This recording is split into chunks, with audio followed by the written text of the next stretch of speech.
Hello students, आज हम लोग क्वेश्चन प्रैक्टिस करने वाले हैं। तो देखिए क्वेश्चन में हमने ये लिखा है एफ एक्स और जी एक्स दिया हुआ है ये, और इस फंक्शन एच एक्स का हमें जानना है number of points of non differentiability in interval 0,4 पाई। ठीक है, एच एक्स कैसे डिफाइंड है, यानी आपको 0 से x इंटरवल में जब t आपका 0 से x है तो इस फंक्शन की वैल्यू 0 से x तक में से कहाँ पे मिनिमम होगा और जो होगा वो लेना है, वो एच एक्स बनेगा। और ऐसा कब करना है, जब x पर 0 से 2 पाई लेंगे। उसी तरह से x अगर मान लो कोई 2 पाई से 4 पाई के बीच नंबर है तो हमको जो देखना है 2 पाई से x तक में जो सबसे कम इस इंटरवल में है ना, जो भी g का वैल्यू मैक्सिमम बनेगा वो लिया जाएगा। ठीक है, और देखेंगे तो ये हम लोग ग्राफ से समझेंगे इसको। सबसे पहले एफ एक्स और जी एक्स ग्राफ हमें प्लॉट करना होगा। तो देखिए ध्यान से, यहाँ पे अगर आप जो ध्यान से देखेंगे तो ये एक्चुअल में ये आप कर चुके होंगे, और ये होगा क्या एक्चुअल में, ये max of sine x comma cos x है, और ये आपका देखेंगे तो ये mean of sine x comma cos x है। ठीक है, ये आप जानते हैं। अब देखिए ध्यान से, तो हमें साइन और कॉस में जो मैक्सिमम होगा वो मेरा एफ एक्स है, ठीक है, और साइन एक्स और कॉस में जो मिनिमम होगा वो मेरा जी एक्स है। क्लियर? अब हम लोग इसको ग्राफ को प्लॉट करके समझेंगे एफ एक्स और जी एक्स को, और हमें मतलब है 0 से 4 पाई में, तो इसलिए मैं ग्राफ 0 से 4 पाई तक में ही बनाता हूं। ठीक, उसे मिटाना पड़ेगा। तो ये देखिए,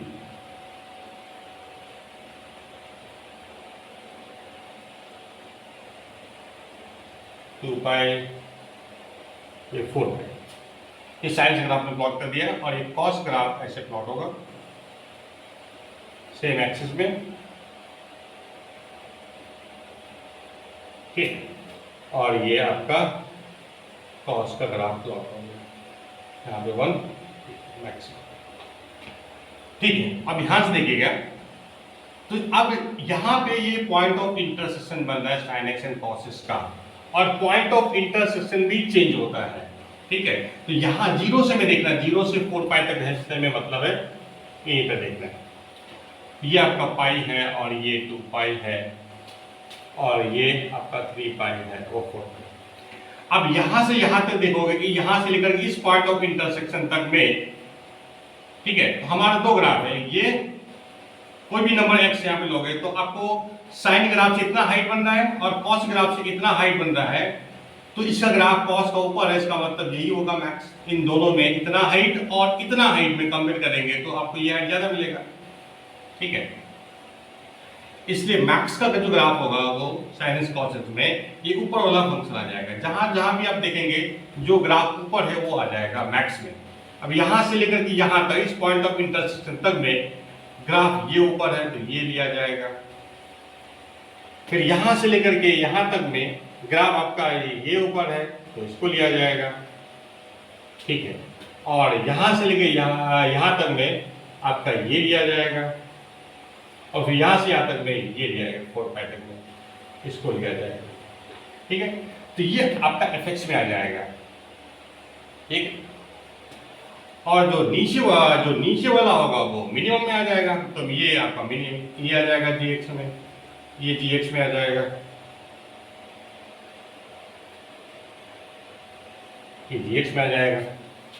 ठीक है, अब जब एच एक्स को ध्यान से देखेंगे, ठीक है, तो 0 से 2 पाई में आप देखेंगे तो एफ टी का क्या करना है, उसमें एफ टी से मतलब है, ठीक है, एफ टी से बन रहा है, फंक्शन एफ से बन रहा है 0 से 2 पाई के लिए एच एक्स, और 2 पाई से 4 पाई तक में जी एक्स बन रहा है, जी एक्स जी टी से बन रहा है एच एक्स, फंक्शन जी से बन रहा है। इसलिए मैं क्या करूंगा, तो 0 से 2 पाई तक में एफ एक्स ग्राफ रखता हूं, यानी जी एक्स को मीटर रहता हूं।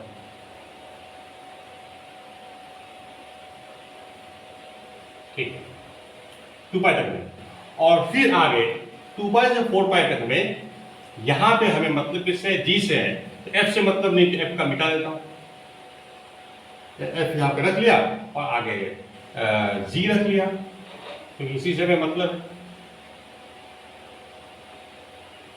ठीक है, और ये भी डाल दिया, ऊपर वाला भी डाल दिया, नीचे वाला रख लिया।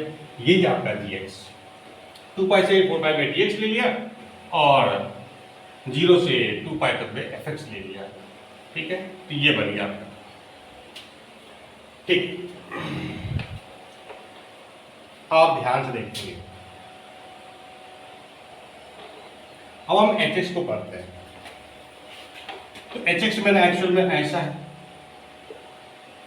मिनिमम ऑफ एफ टी जब आपका 0 से t as less than X हो और x 0 से 2 पाई हो।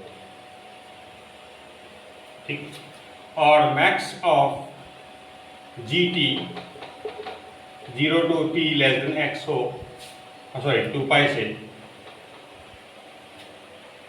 और जो x आपका 2 पाई से 4 पाई। ठीक है, प्यार से लिखेंगे, ये भी आपका एच एक्स, प्यार से लिखेंगे। यानी यहां पे एफ टी, तो अगर ये एक्सिस ग्राफ था एफ एक्स और जी एक्स, बस हम क्या कर रहे हैं, वाई लिख दे रहे हैं, यहाँ पे टी लिख दे रहे हैं, टी एक्सिस कर दे रहे हैं।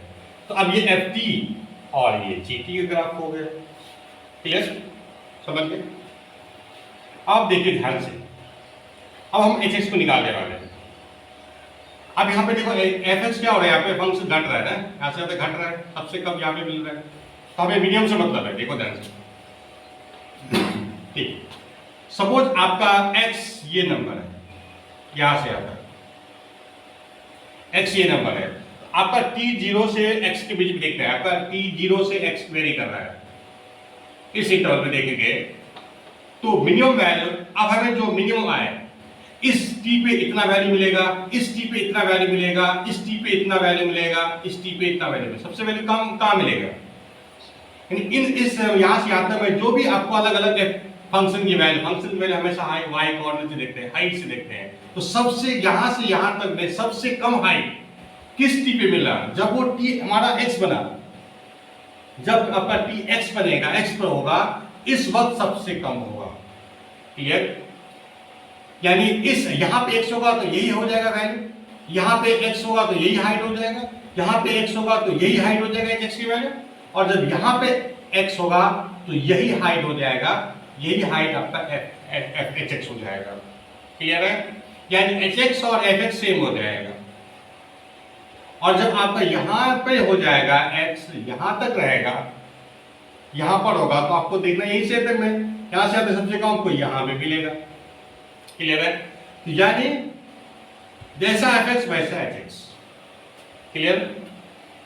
क्योंकि एक्स पे ही बन रहा है, H X is equal to F x.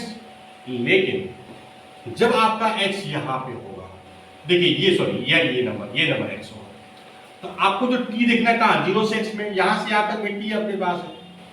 तो इन हाइट्स में आप ध्यान से देखेंगे, सबसे कम हाइट आपको क्या मिलेगा, यहीं पे मिलेगा। क्लियर है? यहां पे भी आपका x होगा, तो यहां से यहां तक में आपको सबसे कम यहां पे भी मिलेगा, मतलब x आप बढ़ाते जाओगे इधर, लेकिन वैल्यू यही बना रहेगा। क्लियर? जब तक कि इससे कम वैल्यू मिल जाए। वो कम वैल्यू कहां से, यहां यहां से पैरेलल लाइन खींच दिया, ये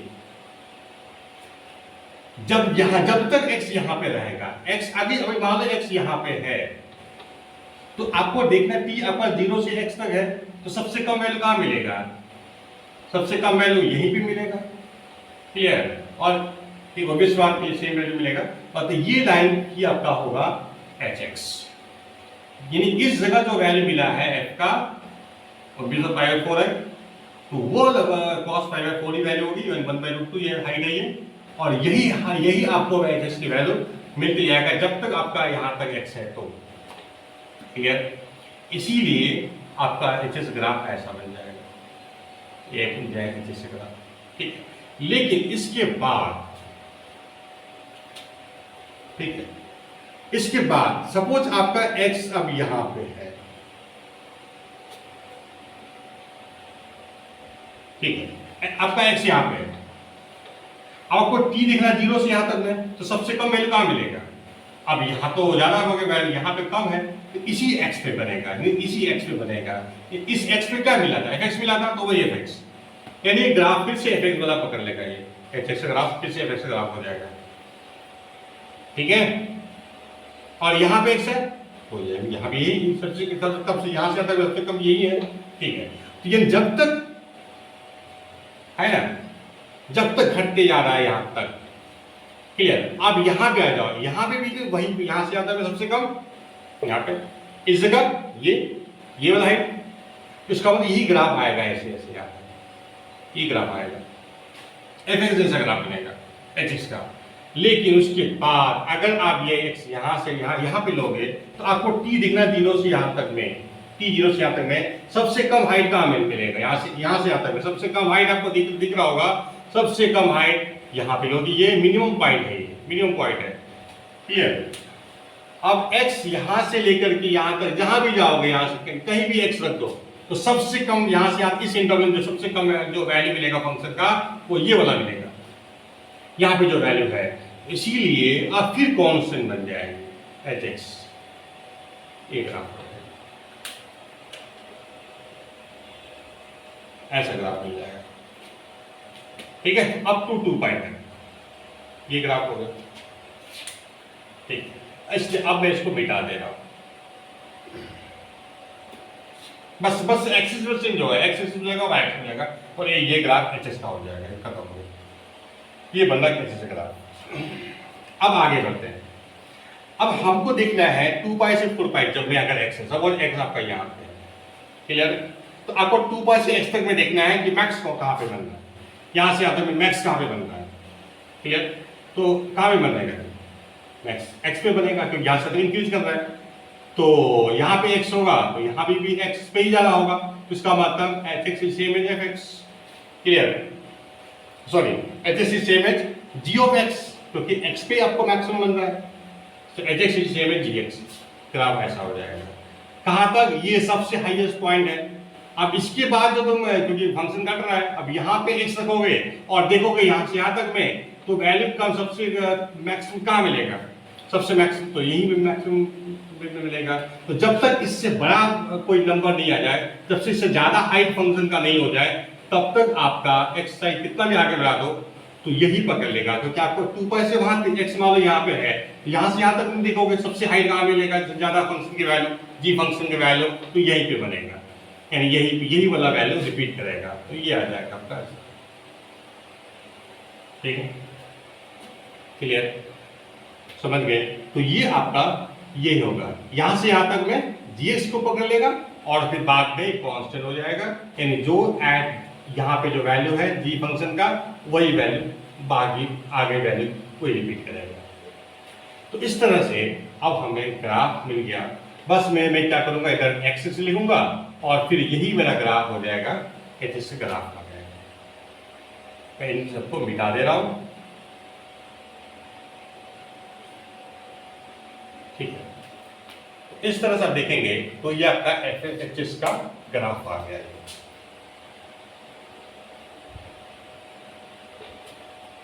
ठीक है। ये यहां से डिलीट होगा ये पॉइंट, इस तरह से आप देखेंगे ध्यान से, तो एच एक्स फंक्शन में बता सकते हैं, बस डिसकंटिन्यू बताएंगे तो बस 2 पाई है पॉइंट ऑफ डिसकंटिन्यूटी, लेकिन नॉन डिफरेंशिएबल कहां पे होगा, जहां भी कॉर्नर बने यहां पे डिसकंटिन्यू हो जाए। तो ये यहां एक कॉर्नर बन रहा है, यहां एक कॉर्नर बन रहा है, यहां एक बन रहा है, यहां बन रहा है, तो 1 2 3 4 और यहां पे कॉर्नर बन रहा है 5, बस। तो 5 पॉइंट्स ऑफ डिसकंटिन्यूटी है इस फंक्शन का, 0 से 4 पाई का होगा, ठीक।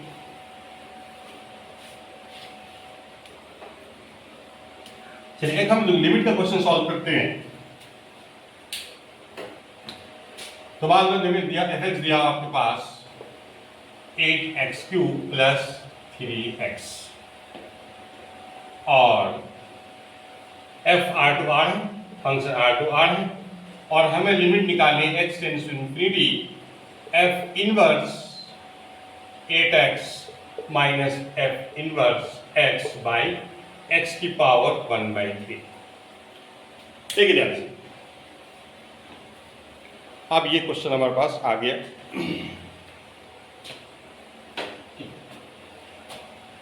आप देखिए ध्यान से, ये फंक्शन है क्या। अब एफ डैश निकालेंगे तो 24x² + 3 ऑलवेज पॉजिटिव, मतलब ऑल पूरे नंबर लाइन में आपको 1 1 फंक्शन है।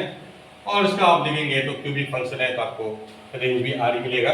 तो ये फंक्शन इन्वर्टिबल है, ठीक है, इन इंटायर नंबर लाइन, ठीक, पूरे रियल नंबर सेट में ये इन्वर्टिबल फंक्शन है, ठीक है। इसका मतलब इनवर्स किसी भी नंबर की जगह पे मिलेगा आपको, ठीक। आप देखिए मैं क्या कर दूंगा इसमें, हम जनरली बहुत जगह ऐसा करते हैं कि इसको एफ इनवर्स को हटा करते हैं। कैसे? एफ इनवर्स के अंदर जो भी चीज है उसको एफ ऑफ समथिंग लिख दो, तो वो F inverse F of Y Y हो जाएगा ऐसा, ठीक है, ठीक है। अच्छा, यहाँ पे x है, यहाँ पे x है, तो मैं इसको दो अलग अलग लिख कर देता हूँ, क्योंकि ये डिफरेंट डिफरेंट है, इसलिए मैं इसको दो लिमिट अलग अलग लिमिट में इसको स्प्लिट कर देता हूँ। F inverse sorry x by x की पावर 1/3। आप कोई बोलेंगे सर ऐसा कैसे कर सकते हैं, ठीक है, अलग अलग। तो देखो ऐसा कर सकते हैं, जब ये लिमिट एग्जिस्ट करे फाइनाइट हो और ये लिमिट एग्जिस्ट करे मतलब इसकी वैल्यू फाइनाइट हो, तो हम ऐसा कर सकते हैं। मान लो फाइनाइट नहीं बनना दोनों अलग अलग, तो फिर से इसको मिला करके कुछ और मेथड लगा देंगे, ठीक है। तो मैं ऐसा करता हूँ 8x को यहाँ पे 8x को f ऑफ y समझता हूँ और यहाँ पे x को मैं f ऑफ t ले रहा हूँ, क्लियर। तो अब यहाँ पे बताओ, आपका जानते हो कि भाई एफ एक्स तो आपके पास ऐसा है 8x³ + 3x, जब x टेंड्स टू इंफिनिटी होगा, है ना, इंफिनिटी होगा, x टेंड्स टू इंफिनिटी, ये infinity F of y infinity, मतलब कब? जब y टेंड्स टू इंफिनिटी होगा। इसका मतलब लिमिट क्या हो जाएगा, limit y tends to infinity हो जाएगा f inverse fy by fy by, देखिए आप 8x बराबर क्या है, मैंने माना है f ऑफ y माना है, तो x हो जाएगा आपका f ऑफ y बाई 8, और यहां भी हो जाएगा उसी तरह से f inverse of f of t by ft की पावर 1/3, इस तरह से, ठीक है। अब हम आगे बढ़ते हैं इसमें, ठीक, ये हमारा y हो जाएगा और मैं fy का वैल्यू पुट कर देता हूँ, इस तरह से आपका इन्वर्स ही खत्म हो जाएगा हर जगह से। ऐसा काम बहुत जगह करते हैं हम लोग। और ये fy कितना होगा भाई, 8x³ + 3x बाई 8 की पावर 1/3, ठीक, ऐसा, सॉरी fy है ना, y आ जाएगा यहाँ पे, ठीक है। अब minus limit y tends to infinity, sorry यहाँ पे t आएगा सिमिलरली, तो यहाँ पे t बाई ft मतलब 8t³ + 3t बाई कितना, बाई कुछ नहीं, क्योंकि x ही हमारा ft है, सॉरी ft ही है ना, तो कितना, ठीक। अब देखिए ध्यान से, ऐसा हो गया, ठीक। अब मैं इसको अगर 8 से डिवाइड कर दूंगा तो ये ऐसा बन जाएगा, ये 3/8 हो जाएगा, ठीक है। अब जब tends to y tends to infinity होता है, वेरिएबल टेंस टू इंफिनिटी होता है, इनफिनिट नंबर के लिए highest power term is important, significant, इसको मैं डिलीट कर सकता हूँ। तो इसीलिए मेरा क्या हो जाएगा, यहाँ पे जल्दी से करना है मैं, तो y बाई, अदरवाइज मैं कॉमन निकालूंगा, ठीक है, एक ही बात है, ठीक है। ये बन जाएगा 3/8y², कॉमन निकालने से वो 0 हो जाएगा, तो इसलिए मैं इसी टर्म को देखूंगा, इसी को रखो, बाकी इसको डिलीट कर दो, यानी ऐसा कर दो, यानी ये y हो जाएगा, ये 1 हो जाएगा, माइनस इसी तरह से हम देखेंगे यहाँ पे, तो t इसको रखो, इसको छोड़ दो आप, तो 8t पर 1/3 2t हो जाएगा। तो आप देखोगे ये लिमिट 1 हो गया, ये 1/2, यानी आंसर क्या हो गया, 1/2। बहुत अच्छा क्वेश्चन है, आगे बढ़ते हैं, ठीक है। अब एक फंक्शन में लिख रहा हूँ f(x) is equal to x² times cos of π/x, x not equal to 0, और 0 इसकी वैल्यू 0 है जब आपका x 0। अब हमें जानना है इस फंक्शन, इसका पॉइंट ऑफ नॉन डिफरेंशिएबिलिटी, यानी डिफरेंशिएबिलिटी से डिस्कस करो, discuss the differentiability of this function, कहाँ पे डिफरेंशिएबल है, कहाँ पे नॉन डिफरेंशिएबल है, इसकी बात करना है, ठीक है। तो देखिए वो डाउट कहाँ पे होता है, कहाँ पे नॉन डिफरेंशिएबल हो सकता है। एक तो जीरो पे क्योंकि फंक्शन की वैल्यू चेंज हो रही जीरो पर, ठीक है, और दूसरा नॉट इक्वल टू जीरो के लिए वैल्यू है फंक्शन का और जीरो पे ये वैल्यू है, तो यहाँ पे जीरो पे चेक करनी चाहिए है। दूसरा है, इसको अगर ध्यान से देखेंगे तो मॉड है, मॉड के अंदर जो फंक्शन है अगर वो जीरो पे, जिस जगह पे जीरो हो जाए, जिस नंबर पे ये जीरो हो जाए मॉड के अंदर का एक्सप्रेशन, वहां पे दिक्कत हो सकती है। और वो जीरो होगा कहाँ पे, तो 2 पे, क्योंकि cos पाई बाय 2 जीरो हो जाएगा। यानी एट 0 एंड 2 पे हमें डिस्कस करनी होगी, देखना होगा कि क्या हो सकता है। तो एट 0 देखते हैं, तो एफ डैश 0 प्लस पे हम लोग बात करते हैं, एट 0 चेक करने जा रहे हैं। एफ डैश 0 प्लस क्या डेफिनेशन है, F 0 H tends to 0 plus F of H है ना माइनस एफ 0 बाई एच, ऐसा हो जाएगा। अब बताइए एफ ऑफ एच क्या बन जाएगा, ठीक है, एच स्क्वायर हो जाएगा, कॉस पाई बाई एच हो जाएगा, माइनस एफ 0 0 है बाई एच हो जाएगा। तो इसको कराने के बाद क्या बनेगा, limit H tends to 0 plus H times cos pi by H. अब देखते हैं ऐसे, तो आपका जो एच 0 प्लस है तो पाई बाई एच क्या होगा, pi by 0 plus quantity infinity है ना, कॉस के अंदर जो एंगल बन रहा है वो टेंड्स टू इंफिनिटी। अब बहुत बड़े एंगल है तब भी कॉस की वैल्यू, एंगल चाहे कितना भी बड़ा हो जाए, कितना भी बड़ा एंगल बन जाए, लेकिन कॉस की वैल्यू तो भाई -1 से 1 के बीच ही होगा, और मॉड लगाएंगे तो 0 से 1 आ जाएगा, 0 से 1 ऐसा बन जाएगा कॉस इसकी वैल्यू। लेकिन जो सामने ये जो नंबर है क्या है, 0 प्लस क्वांटिटी है, तो 0 plus into any number between like in this interval वो क्या हो जाएगा, वैल्यू 0 हो जाएगा, तो ये लिमिट 0 हो जाएगा, फाइनाइट हो रहा है, ठीक है। अब एफ डैश 0 माइनस बी अगर मान लो 0 हो जाए तो फंक्शन क्या होगा, डिफरेंशिएबल हो जाएगा। अब हम देखते हैं एफ डैश 0 माइनस, तो यहाँ पे क्या होगा 0 माइनस एच, तो यानी माइनस एच, यहाँ माइनस एच होता है डेफिनेशन में, एफ ऑफ माइनस एच यहाँ रखोगे तो यहाँ पे हो जाएगा माइनस एच, यहाँ माइनस एच का स्क्वायर हो जाएगा, यहाँ माइनस एच हो जाएगा, और ये 0 पे तो 0 ही है। अब इसको मैं हटाऊंगा, जब कॉस के अंदर माइनस एंगल हो गया, cos minus theta same as cos theta, ये यहाँ से कहीं भी खत्म हो जाएगा, ठीक है, और ये भी एच स्क्वायर बन जाएगा। अच्छा, एक माइनस बच रह जाएगा, क्लियर है, बाकी सब वैसे ही रहेगा, क्योंकि वैल्यू 0 है तो -0 यानी 0, तो यानी ये भी लिमिट क्या होगा, 0 बन जाएगा। तो इस तरह से आपका 0 पे क्या है, डिफरेंशिएबल है। अब हम आगे बढ़ते हैं,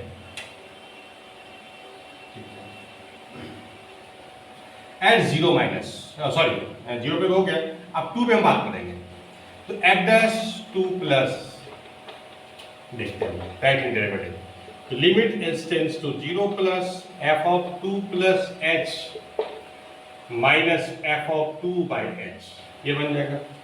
तो limit H tends to 0 plus F of 2 plus H कितना होगा बताइए, 2 प्लस एच का स्क्वायर, जो भी अदर देन 0 के लिए फंक्शन की वैल्यू यही है, तो cos pi by 2 plus H minus F2, बताइए F2 क्या होगा, 2 यही पुट करेंगे, 4 इंटू कॉस पाई बाई 2, 0 बॉट 0 0 हो जाएगा, खत्म हो गया, यानी H ये हो जाएगा आपका F dash 2 plus.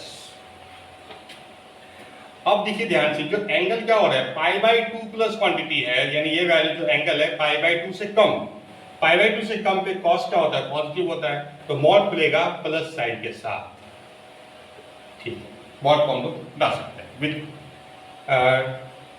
As it is बाहर आ जाएंगे।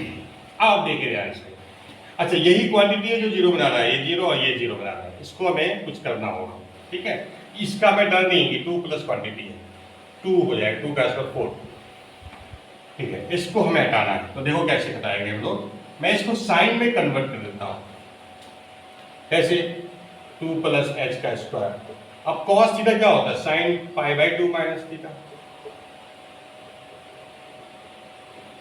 बाई एच, ठीक है। अब बताइए 2 प्लस एच का स्क्वायर ये कितना होगा, इतना -2 यानी पाई इंटू एच, साइन के अंदर बन जाएगा, साइन के अंदर pi H by 2 times 2 plus H, ऐसा बन जाएगा बाई एच, ठीक है, ऐसा बन गया। अच्छा sine theta by theta, theta tends to 0 पे 1 होता है, मैं वही लॉजिक यहाँ पर लगाऊंगा यहाँ पे, ठीक। या आप साइन थीटा और सीधा थीटा लिख दो, तो अब क्या करोगे, इसको सेम चीज से डिवाइड करो, मल्टीप्लाई करो इनटू ये pi H by 2 times 2 plus H. अब साइन थीटा बाय थीटा, और ये थीटा क्या है, टेंस टू 0 है, क्योंकि एच टेंस टू 0 है, तो ये वैल्यू आपका 1 हो जाएगा। अच्छा ये एच आपका कैंसिल हो गया क्योंकि डिवाइड मल्टीप्लाई कर दिया, ठीक है। अब देखिए ध्यान से, ये चलो एक पावर कैंसिल भी कर दो, तो क्या बच गया बताइए आप, 2 plus H into pi by 2, pi by 2 into 2 plus H, ये बचा हुआ है। अब आप जीरो पुट कर सकते हैं क्योंकि वैल्यू फाइनाइट हो जाएगा, जीरो पुट कीजिए तो क्या पाई आ गया आपका आंसर। तो एफ डैश 2 प्लस क्या है, पाई है, ठीक। अब उसी तरह से एफ डैश 2 माइनस निकालते हैं। अब एफ डैश 2 माइनस, तो इससे क्या डेफिनेशन होगा, limit resistance to 0 plus F of 2 minus h minus f 2 by h. थोड़ा जल्दी लिख रहा हूँ, रेजिस्टेंस 0 प्लस 2 माइनस एच का square into cos pi by 2 minus h minus f 2 0 है बाई एच। अब देखिए ध्यान से, अब यहाँ पे देखो ध्यान से, ये जो एंगल है क्या है, पाई बाई 2 में से कम क्वांटिटी से डिवाइड करूंगा तो ये वैल्यू पाई बाई 2 से क्या होगी, बड़ी होगी, और कॉस की वैल्यू पाई बाई 2 से बड़े नंबर पे जस्ट पाई बाई 2 से आगे में कॉस निगेटिव होता है सेकेंड क्वार्टर में, इसलिए ये खुलेगा माइनस के साथ, यहाँ माइनस लगा देता हूँ। अच्छा सॉरी, यहाँ पे भी एक माइनस होता है, वो 2 minus h minus f 2 by minus H, ये माइनस एच, ठीक है, ये हो गया कैंसिल। आपका ऐसा है, तो लिमिट रेजिस्टेंस 0 प्लस, उसी तरह से हम इसको भी करने वाले हैं, साइन में कन्वर्ट कर देते हैं, पाई by 2 minus pi by 2 minus H by H. अब इसको क्या है ना, एलसीएम लेने के बाद क्या बन जाएगा, 2 minus h minus 2 by 2 times this, तो ये बन जाएगा 2 माइनस एच माइनस 2 यानी minus pi H by 2 times 2 minus H. अब देखिए चूंकि ये साइन के अंदर है और ये टेंस टू 0 क्वांटिटी है, इसी से मैं डिवाइड कर देता हूं और मल्टीप्लाई कर लेता हूं, pi H by 2 times 2 minus H into minus pi H by 2 times 2 minus H. ये आपका लिमिट 1 हो जाएगा वैल्यू। अब ये देखिए कैंसिल हो गया, एक यहां से भी कैंसिल कर दो, तो अब कितना बचा हुआ है, इसको हमें 1 करने के बाद ये बच गया 2 minus H into minus pi by 2, ठीक है, इतने ही बचा है, बाकी सब कैंसिल हो गया। अब आप जीरो पुट कर सकते हैं, आप जीरो पुट कर दो तो आंसर क्या हो जाएगा, माइनस पाई। यानी एफ डैश 2 माइनस क्या हो गया, माइनस पाई, यानी दोनों डेरिवेटिव क्या हो गया, left hand derivative right hand derivative दोनों डिफरेंट हो गया, इसलिए 2 पे नॉन डिफरेंशिएबल फंक्शन। क्लियर, इसको इस तरह से पता चल गया, नॉन डिफरेंशिएबल। चलिए एक और फंक्शन देख लेते हैं, कंटिन्यूटी पे फंक्शन क्वेश्चन देख लेते हैं।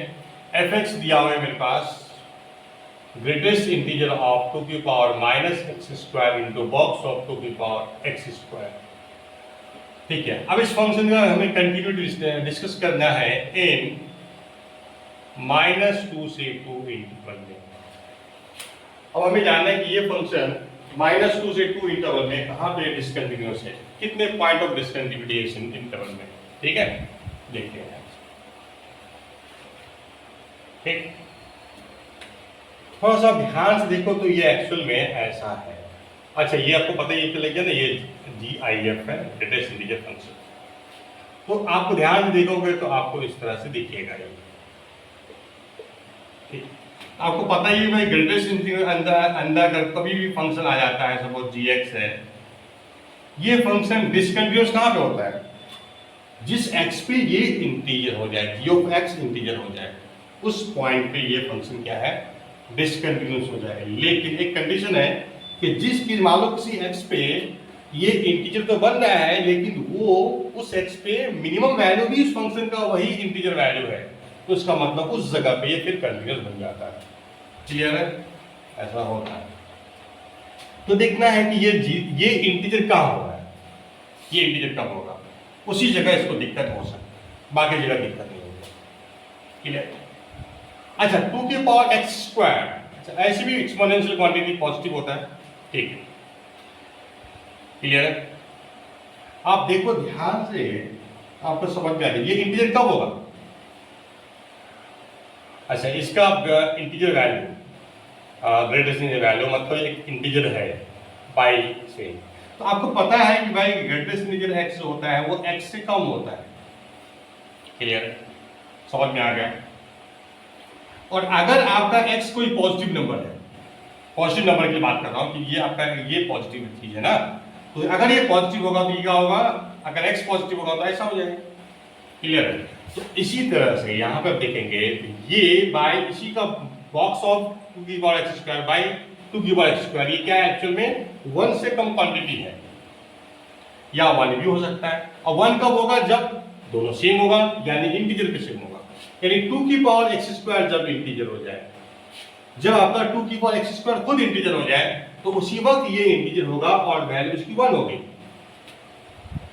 और बाकी जगह क्या होगा, 1 से कम होगा, 1 से कम होगा, और चूंकि ये पॉजिटिव नंबर भी है तो नेगेटिव साइड में जाएगा नहीं, 1 से कम होगा पर 0 से ज्यादा ही रहेगा, इसलिए इसका बॉक्स क्या हो जाएगा 0। इसका मतलब ये एफएक्स आप बोल सकते हैं ये होगा 1 व्हेन 2 की power x square is integer, और ये 0 हो जाएगा जब अदरवाइज। ठीक है, समझ में आ गया? अब ये इंटीजर कहां होगा, इन -2 से 2 में देखना था। क्लियर है? समझ गए? इंटीजर क्या क्या होगा वैल्यू, अब बताइए x सब ऐसा है तो x स्क्वायर क्या होगा, 0 से 4 होगा। 2 की पावर x स्क्वायर कैसा होगा, 2 की पावर 4 16, 2 की पावर 0 1 से 16 के बीच होगा, यानी बहुत सारा नंबर है। ठीक है, क्लियर? अब मैं देखता हूं, बिता देता हूं। अच्छा, जब मान लो किसी नंबर पे जब ये इंटीजर हो रहा है तो वहां तो उसकी वैल्यू 1 हो जाएगी, और उसके आगे और पीछे वो तो इंटीजर होगा नहीं, तो वैल्यू 0 हो जाएगा। इसका मतलब 100% क्या होगा, फंक्शन डिसकंटिन्यूअस होना ही है। उस पर्टिकुलर नंबर पे आपको 1 मिलेगा जिस जगह पे जिस x पे इंटीजर होगा इसकी वैल्यू, और उसके राइट में या इसके लेफ्ट में जो चूंकि ये इंटीजर बनेगा नहीं तो वैल्यू तुरंत 0 हो जाएगा, मतलब फंक्शन क्या होगा, डिसकंटिन्यूअस हो जाएगा। समझ गए? तो at every point every x जहां पे भी इसकी वैल्यू इंटीजर हो जाए, और 1 से 16 पे इंटीजर कौन कौन सा वैल्यू है, यानी 1 2 3, इस तरह से 2 की पावर x स्क्वायर 16। अब हम यहाँ पे x का वैल्यू देखेंगे, यहाँ से x स्क्वायर 0 आ गया तो यानी x आपको 0 मिलेगा, ये आपको x स्क्वायर 1 देगा तो यानी x प्लस 1 मिलेगा, यहाँ से x स्क्वायर तो आपको क्या मिलेगा, log 3/2 प्लस ये x हो जाएगा प्लस माइनस log 3/2, ऐसा हो जाएगा, और यहाँ पे मिलेगा प्लस माइनस 4, सॉरी ये x स्क्वायर 4, x हो जाएगा प्लस माइनस 2। ये सभी नंबर पे डिसकंटिन्यूअस होगा। ठीक है, अब हम काउंट कर लो कितने होंगे, तो देखिए 2 3 4 से लेकिन 16 कितने नंबर है, 15 नंबर से, सब जगह डबल डबल मिल रहा है, इसका मतलब आपको, अच्छा यहां पे चूंकि देखिए ये बाउंड्री पे अलग से चेक करना पड़ेगा। हाँ दिक्कत तो होगा, लेफ्ट बाउंड्री में दिक्कत होने वाला है, लेफ्ट बाउंड्री में 0 हो जाएगा और उस जगह उस पर्टिकुलर नंबर पे, ठीक है, पर्टिकुलर नंबर पे 1 मिलेगा, 2 से 2 पे प्लस 1 मिलेगा, लेकिन 2 से जैसे कम पीछे जाएंगे तो आपको 0 हो जाएगा। उसी तरह -2 पे जस्ट आगे 0 हो जाएगा और -2 पे 1 मिलेगा, तो ये बाउंड्री में भी दिक्कत होने वाला है। तो फाइनली कितने, 15 गुना 30 30 नंबर्स, और यहाँ एक नंबर, तो 31 पॉइंट्स में क्या है, ठीक है, डिसकंटिन्यूअस फंक्शन है ये। ठीक, अब हम आगे बढ़ते हैं।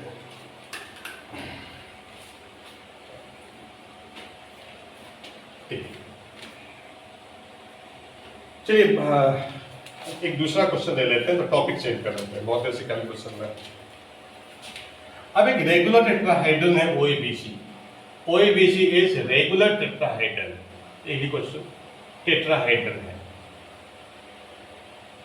ठीक है, जिसमें से OA दिया हुआ है, O है origin, O is origin, O is A vector, OB is B vector, find OC vector, ठीक है। OC vector निकालनी है in terms of A and B, A और B के टर्म्स में मैंने निकालनी है OC vector,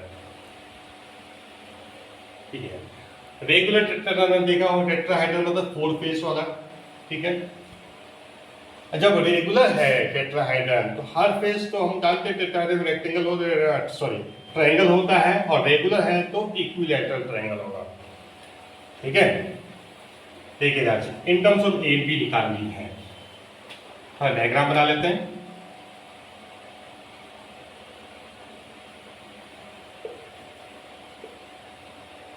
वो मान लेते यहां,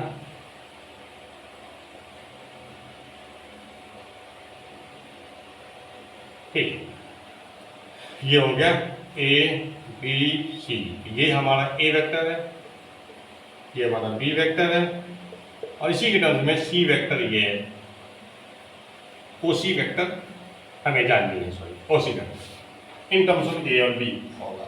तो देखिए हर जो रेगुलर टेट्राहेड्रल जो ये 3D ऑब्जेक्ट है, आपको सही से डायग्राम नहीं समझ में आ रहा होगा, तो ये हर ट्रायंगल आपको क्या है, ये जितना भी फेस है सब ट्रायंगुलर फेस है ना, इंक्लूडिंग बेस, और सभी क्या है इक्विलेटरल ट्रायंगल है। इसका मतलब ये सब एंगल जो होगा ये सब 60 डिग्री एंगल होगा, ठीक है, समझे, एक फेस ये और एक फेस ये, इनके बीच भी 60 एंगल है, समझ गए। चलिए इस OC को हमने स्मॉल c मान लेता हूँ, लेट इसको स्मॉल c मान लेते हैं, ठीक है। इसका मतलब A और B के बीच भी एंगल 60 है, और B और C के बीच भी एंगल 60 है, और A और C के बीच भी एंगल 60 है, ठीक। अब देखिए अब हमको C कैसे अज्यूम करना है, तो हम लोग ऐसा है, देखिए A और B C तीनों कैसा होगा, A मतलब C वेक्टर, यस। अब देखो in terms of A b हम लोग मानना है, तो हम ऐसा कर सकते हैं, ये अननोन वेक्टर को हम मान सकते हैं। हम जानते हैं कि अगर आपके पास कोई भी स्पेस में 3 नॉन कोप्लेनर वेक्टर्स है तो उसके लीनियर कॉम्बिनेशन में कोई भी वेक्टर अज्यूम कर सकते हैं।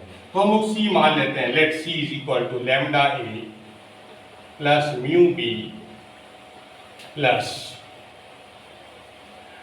ठीक है, चलिए लैम्डा 1 मान लेते हैं, lambda 1 lambda 2 and lambda 3 times क्या, अब इसी के टर्म्स में एक वेक्टर बनानी है तो आप A क्रॉस B लें,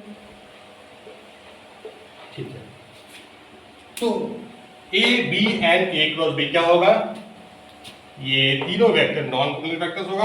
तो हम ऐसा 3 नॉन कोप्लेनर वेक्टर टर्म्स में कोई भी वेक्टर हम लोग 3 नॉन कोप्लेनर वेक्टर्स के लीनियर कॉम्बिनेशन में कोई भी वेक्टर स्पेस का अज्यूम कर सकते हैं। तो हमने C ऐसा मान लिया। तो हमको क्या क्या पता है देखिए ध्यान से, क्योंकि हमें एंगल पता है। अच्छा इसमें एक और इंफॉर्मेशन है, इसका रेगुलर टेट्राहेड्रल का सभी एज 1 है, सभी एज 1 है, यानी ये सब लेंथ क्या है 1 1 है, सभी एज 1 1 है, ठीक, ये हमें पता है। तो इसका मतलब A डॉट B कितना होगा ये पता होगा आपको। A डॉट B क्या होगा भाई, इसका मैग्नीट्यूड 1 है, इसका मैग्नीट्यूड 1 इंटू cos 60 यानी 1/2। उसी तरह से आपको देखोगे तो B और C और सब उतने हो जाएगा, C डॉट B और C डॉट A सब इतने हो जाएगा, ठीक है। चलिए ये इन्फॉर्मेशन पता है, ठीक है, कोई डाउट।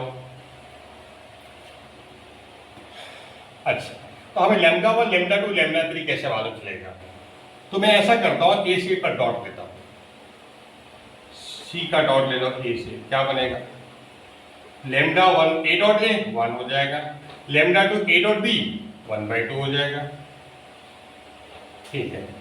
और A से डॉट लेंगे तो ये 0 हो जाएगा, A क्रॉस B डॉट ये 0 हो जाएगा, तो इस तरह से ये हो जाएगा। और ये C डॉट A कितना है तो 1/2, क्लियर, ये इंफॉर्मेशन आ गया। अच्छा 2 से मल्टीप्लाई कर लो तो ये 1 इज इक्वल टू यानी 2 lambda 1 plus lambda 2 is equal to 1। ठीक है, ये एक इक्वेशन बन गई। अब हम लोग बी से डॉट करने वाले हैं, बी से डॉट करने वाले हैं।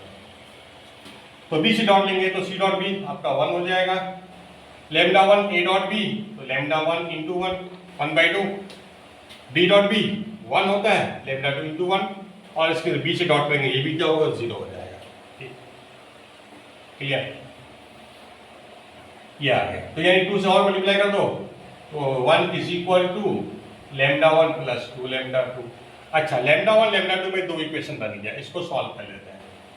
ठीक है, इसको सॉल्व कर लेते हैं तो क्या बन जाएगा, सॉल्विंग दिस टू इक्वेशन,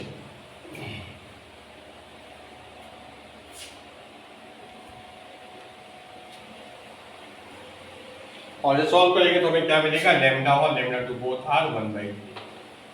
इस तरह से हमको वैल्यू मिल जाएगी, सॉल्व करके देख लेंगे। ठीक है, आ जाएगा। अब हम लोग किससे डॉट लेंगे, देखिए ए क्रॉस बी से डॉट लेंगे तो box of A B c मालूम होना चाहिए, जो हाँ box of A B c मालूम होनी चाहिए और वो मालूम कर सकते हैं। ठीक है, चलिए ले लेते हैं बॉक्स ऑफ। और एक और तरीका है इसका, मॉडुलस ऑफ सी का स्क्वायर करके भी आप लैम्डा 3 मालूम कर सकते हैं। ठीक, या तो बॉक्स से करो या box of A B c आप निकाल सकते हो। ठीक, चलिए हम उसी से निकालते हैं, c dot a cross B.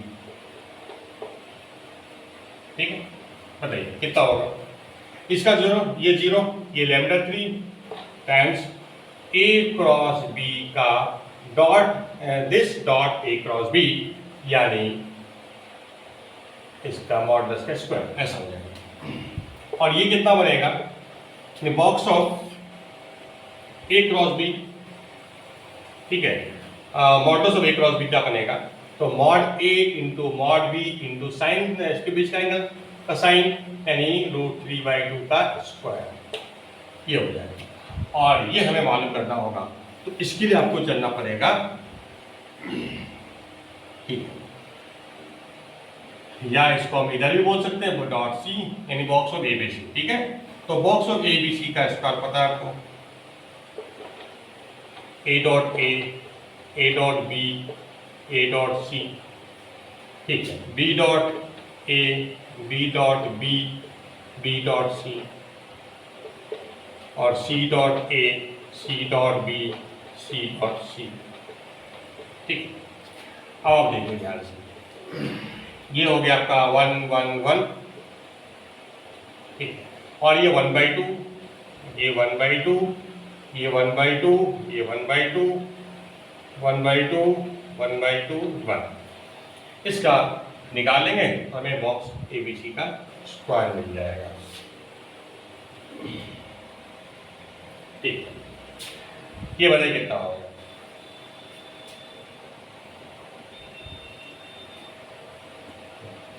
ठीक कितना हो जाएगा बताइए।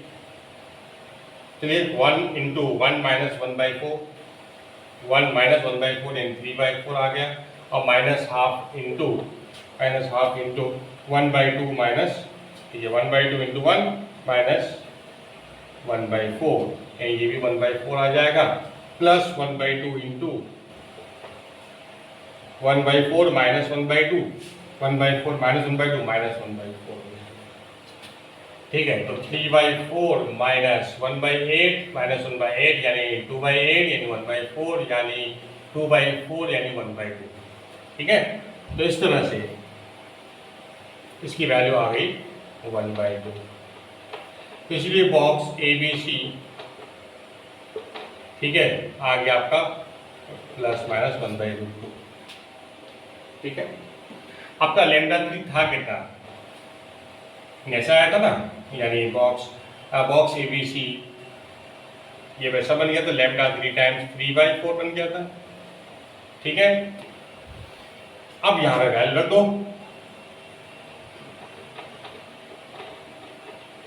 3/4, तो ये आ जाएगा λ3 इज इक्वल टू कितना 4 इंटू इतना यानी 2√2/3 प्लस माइनस 2√2/3 ये बन जाएगा λ3। अब λ1 λ2 λ2 और λ3 तीनों का वैल्यू पुट कर दोगे तो आपका जो सी वेक्टर आ जाएगा। सी कितना हो जाएगा λ1 a 1/3 a, λ2 a 1/3 b, λ2 b और λ3 c मतलब इतना हो जाएगा। सर दो पॉसिबल वेक्टर है इनको a क्रॉस b, ये आपका वेक्टर सी मिल जाएगा। ठीक है। हाँ, एक और तरीका मैं बता रहा था कि अगर मान लो वेक्टर λ3 निकालने के लिए एक और मेथड हो सकता है, ये आप मेथड देख लीजिए। यानी हम इसका मॉडुलस जानते हैं ना, तो सी मॉडुलस ऑफ सी का स्क्वायर यानी इसका मॉडुलस का स्क्वायर। आपको पता है a प्लस बी प्लस सी का मॉडुलस का स्क्वायर क्या होता है मॉड a स्क्वायर। अब ये वेक्टर का मैग्नीट्यूड कितना है λ1 है ना, का मॉडुलस का स्क्वायर यानी λ1 स्क्वायर। यूनिट वेक्टर है बी यूनिट वेक्टर है λ2 इंटू बी मतलब मैग्नीट्यूड λ2 बनेगा λ2 का स्क्वायर, सी इसका मॉडुलस का स्क्वायर इंटू इसका मॉडुलस कितना है, इसका मॉडुलस है 3/4, अभी आपने देखा इसका स्क्वायर 3/4 आने वाला है, प्लस इसका डॉट 2 λ1 λ2 a डॉट b क्या होगा 2 time this into this dot product, तो 2 λ1 λ2 a डॉट b क्या हो जाएगा 1/2 आ जाएगा। फिर इनका इनका इसे डॉट होगा 0, इनका इसे डॉट होगा 0, कितना बन जाएगा। ठीक है। अब यहाँ पर ये 1 है, इस सब का वैल्यू पुट λ1 λ2 पुट कर दीजिए, बस λ3 को मिलेगा। तो इस तरह से यहाँ पे भी इस मेथड से भी λ3 आ जाएगा, तो फिर वहाँ पे रख दीजिए।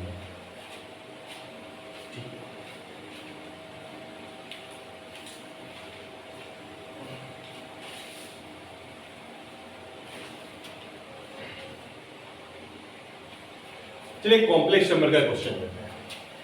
If a1 is this set z is a solution of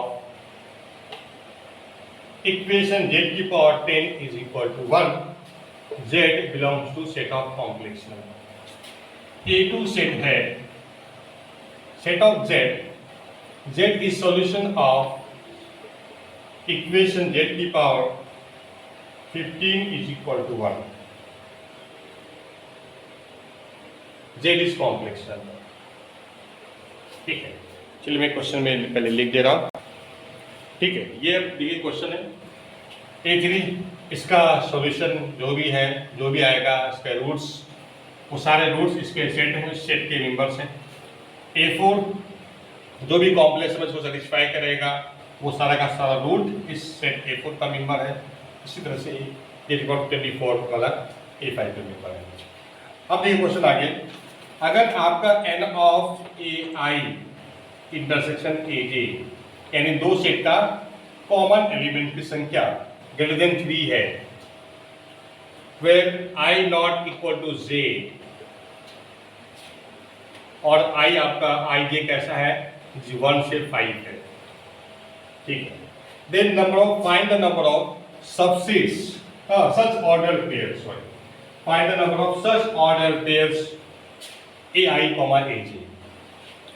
तो कितने ऑर्डर पेयर बनेंगे ai और aj का कितने ऑर्डर पेयर बनेंगे जो इसको सेटिस्फाई करेगा, यानी ऐसे कितने जोड़े बनेंगे ऑर्डर पेयर जिसमें आई जैसे नहीं होगा, दो डिफरेंट सेट का ऑर्डर पेयर जिसमें एलिमेंट कॉमन एलिमेंट की संख्या जिसका इंटरसेक्शन जो होगा हैज मोर देन 3 एलिमेंट्स, मतलब 3 से ज्यादा कॉमन रूट आने वाले हैं, 3 से ज्यादा कॉमन रूट वाले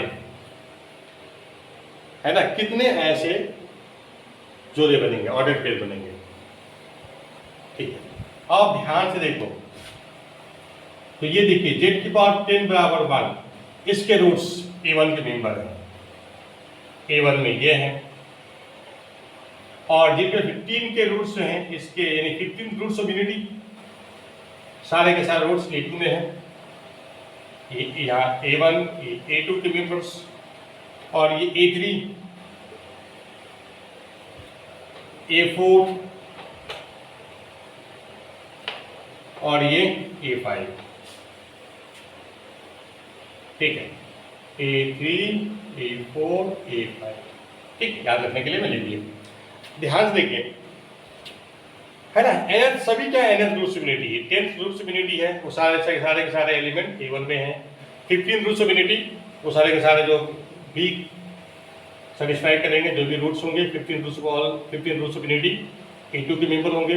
A3 में 16 एलिमेंट, A3 A4 में 18 एलिमेंट, इस तरह से, ठीक है।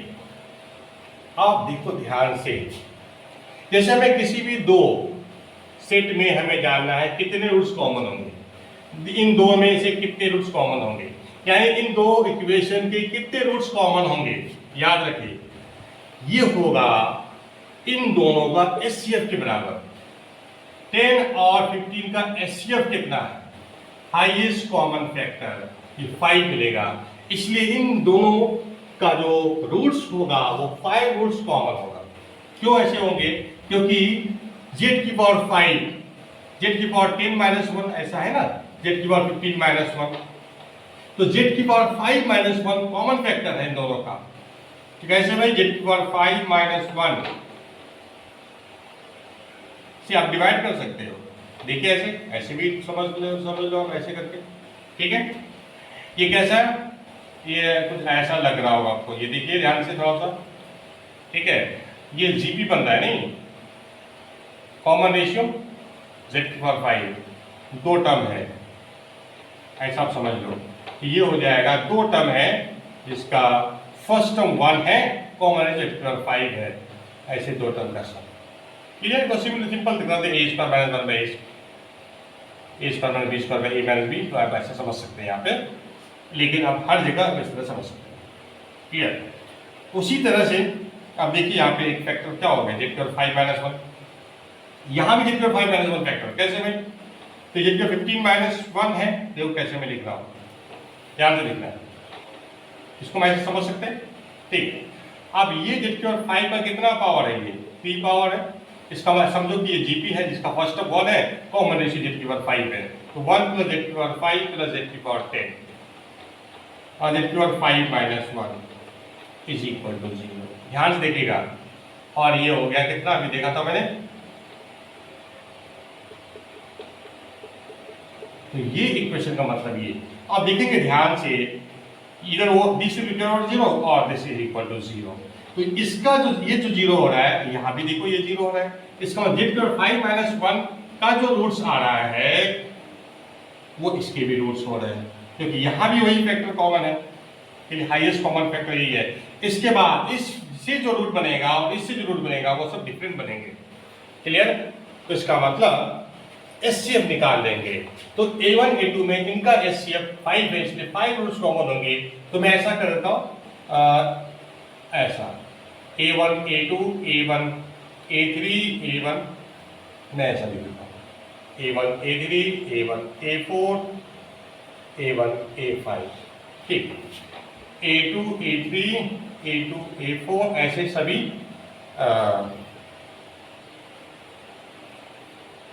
a2 a5 a3 a4 a3 a5 a4 a5, यानी एक्चुअल में टोटल कितने बनते हैं, ठीक है, कितने डिफरेंट ऑर्डर, कितने डिफरेंट पेयर बनेंगे, ठीक है, मतलब कॉम्बिनेशन की बात कर रहे हैं, तो बस कॉम्बिनेशन की बात कर रहे हैं, तो 5C2 कॉम्बिनेशन में 10 कॉम्बिनेशन बनते हैं, तो 10 होंगे, ठीक।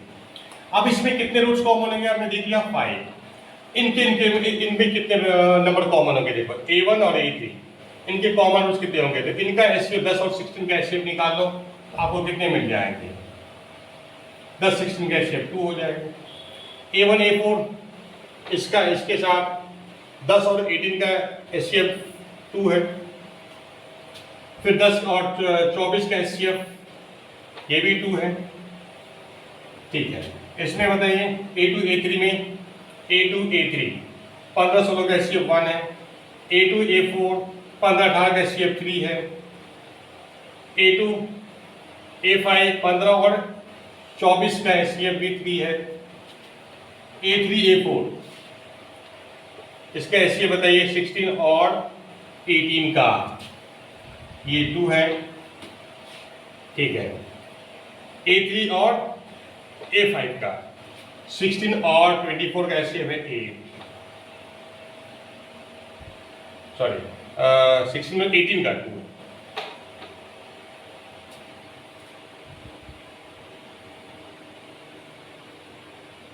हाँ, इनमें क्या था 5 था, A1 A2 में, A1 A3 में 2 था, A1 A4 में 2 था, A1 इसमें भी 2 था, ठीक। A2 A3 में 1 1516 था, फिर इसमें 3 बजा 15 3 से 8, ठीक। इसमें A2 A5 में 3, A3 A4 में 2, A3 A5 में A3 A5, देखिए इसमें 8 आ जाएगा, और A2 A5 में 18 और 24 का कितने बन जाएंगे, 6 हो गए। कॉमन फैक्टर्स 18 और 24 का। अब बताइए, तो कहाँ कहाँ पे 3 से ज्यादा मिला, 3 से ज्यादा यहाँ पे मिल रहा है और यहाँ पे मिल रहा है, और एक यहाँ पे मिल रहा है, ठीक है। ये मिला, कितने ऑर्डर पेयर बनेंगे, तो यहाँ पे ऑर्डर पेयर इसके 2 बन जाएंगे, एक A1 A2, एक A2 A2 A1। Order pair जब हम बात कर रहे हैं तो यहाँ पे ऑर्डर पेयर कितने बनेंगे, A3 A5 और इसका 2, इससे 2 बनेगा, इससे 2, मतलब 6 बन जाएंगे ऑर्डर पेयर, तो 6 ऑर्डर पेयर बन जाए, ठीक है। कोई दिक्कत, तो इस तरह से इसका आंसर, ठीक है। एक अब हम क्वेश्चन फिर से आप एक कैलकुलस पे क्वेश्चन ले लेता हूं, ठीक। अब देखो ध्यान, suppose 1 2 3 5 are real zeros of px, polynomial px, एक पॉलिनोमियल है px जिसका जीरोस है 1 2 3 4 5, रियल जीरोस है 1 2 3 4 5। Then find minimum number of roots of this equation, p dash x plus 2x into px बराबर 0। अब हमें इस इक्वेशन का हमें मिनिमम नंबर ऑफ जीरोस निकालनी है, ठीक। अच्छा, px का ये सब जीरोस है 1 से 5, मतलब 5 रूट्स हैं इस पॉलिनोमियल का, यानी इस इक्वेशन का 5 रूट्स है, और हमें जानना है इस इक्वेशन का मिनिमम नंबर ऑफ रूट्स कितने हैं, ठीक है। तो देखिए ध्यान से, अब किस को मैं किस कहां से मतलब बताऊंगा। हाँ, रॉल्स पे अगर बात करें तो रॉल्स थ्योरम क्या बोलता है, देखिए ध्यान से, अगर कोई function close interval a, b में कंटिन्यूस हो, ओपन इंटरवल में डिफरेंशिएबल हो, और fa बराबर fb हो, तो क्या होता है, हमें एक रूट c ऐसा मिलता है, ऐसा वैल्यू मिलता है ab में जहां पे f डैश 0 हो जाता है, क्लियर है। यानी f डैश x बराबर 0 इक्वेशन का एक रूट मिल जाता है a से b इंटरवल के बीच में, ठीक। तो हमें रॉल्स थ्योरम से क्या मिलता है, f डैश x बराबर 0 इक्वेशन का रूट मालूम हो जाता है a से b के बीच में कम से कम एक रियल रूट्स मिलेंगे, ठीक है।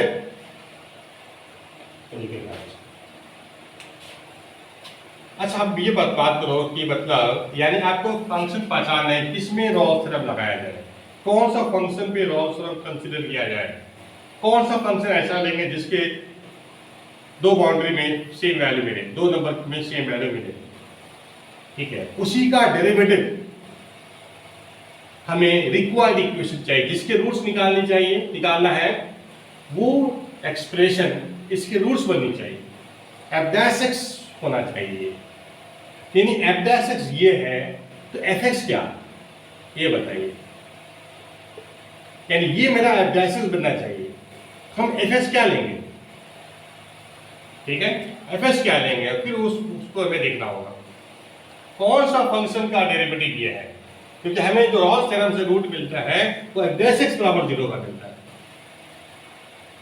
ठीक है, हमें f डैश x क्या लेना चाहिए जिससे fs क्या लेना चाहिए जिससे f डैश x ये हो जाए। तो अब आप ध्यान दो, तो ये आपका एक्चुअल में हमने तक पढ़ा है, ये एक्चुअल में टारगेट के बच्चों की मैं बता रहा हूँ। तो अगर आपने पढ़ा होगा या 12th जो था differential equation P into y बराबर Q, first order linear differential equation में आपने देखा होगा ये फॉर्म। इसको exact dy dx of something बनाने के लिए हम लोग इंटीग्रेटिंग फैक्टर से मल्टीप्लाई करते हैं, है ना। इंटीग्रेटिंग फैक्टर e की पावर p dx से मल्टीप्लाई किया जाता है, जिससे ये dy dx ऑफ e की power p dx into y हो जाता है। ठीक है, यानी एक कंप्लीट फंक्शन का एग्जैक्ट डिफरेंशियल बन जाता है, सम एक कोई फंक्शन का ये डेरिवेटिव बन जाता है, इससे मल्टीप्लाई करना पड़ता है। तो वही है यहाँ पे भी हम देखेंगे ध्यान से। यहाँ पे देखना ये dy बाई dx, ये y मतलब ps को y मानो तो ये dy बाई dx है, उसी फॉर्म में दिख रहा है, p है x का फंक्शन। तो यानी e की पावर इसका इंटीग्रेशन करो, इसका इंटीग्रेशन क्या होगा, 2s का इंटीग्रेशन x स्क्वायर होगा, x square by 2 into 2 x square हो गया, यानी x स्क्वायर टाइम्स e की पावर x स्क्वायर। ठीक है, ध्यान से देखें, ये इंटू px का डेरिवेटिव हो जाएगा अगर हमने इससे मल्टीप्लाई कर दिया तो। ठीक है, कोई दिक्कत?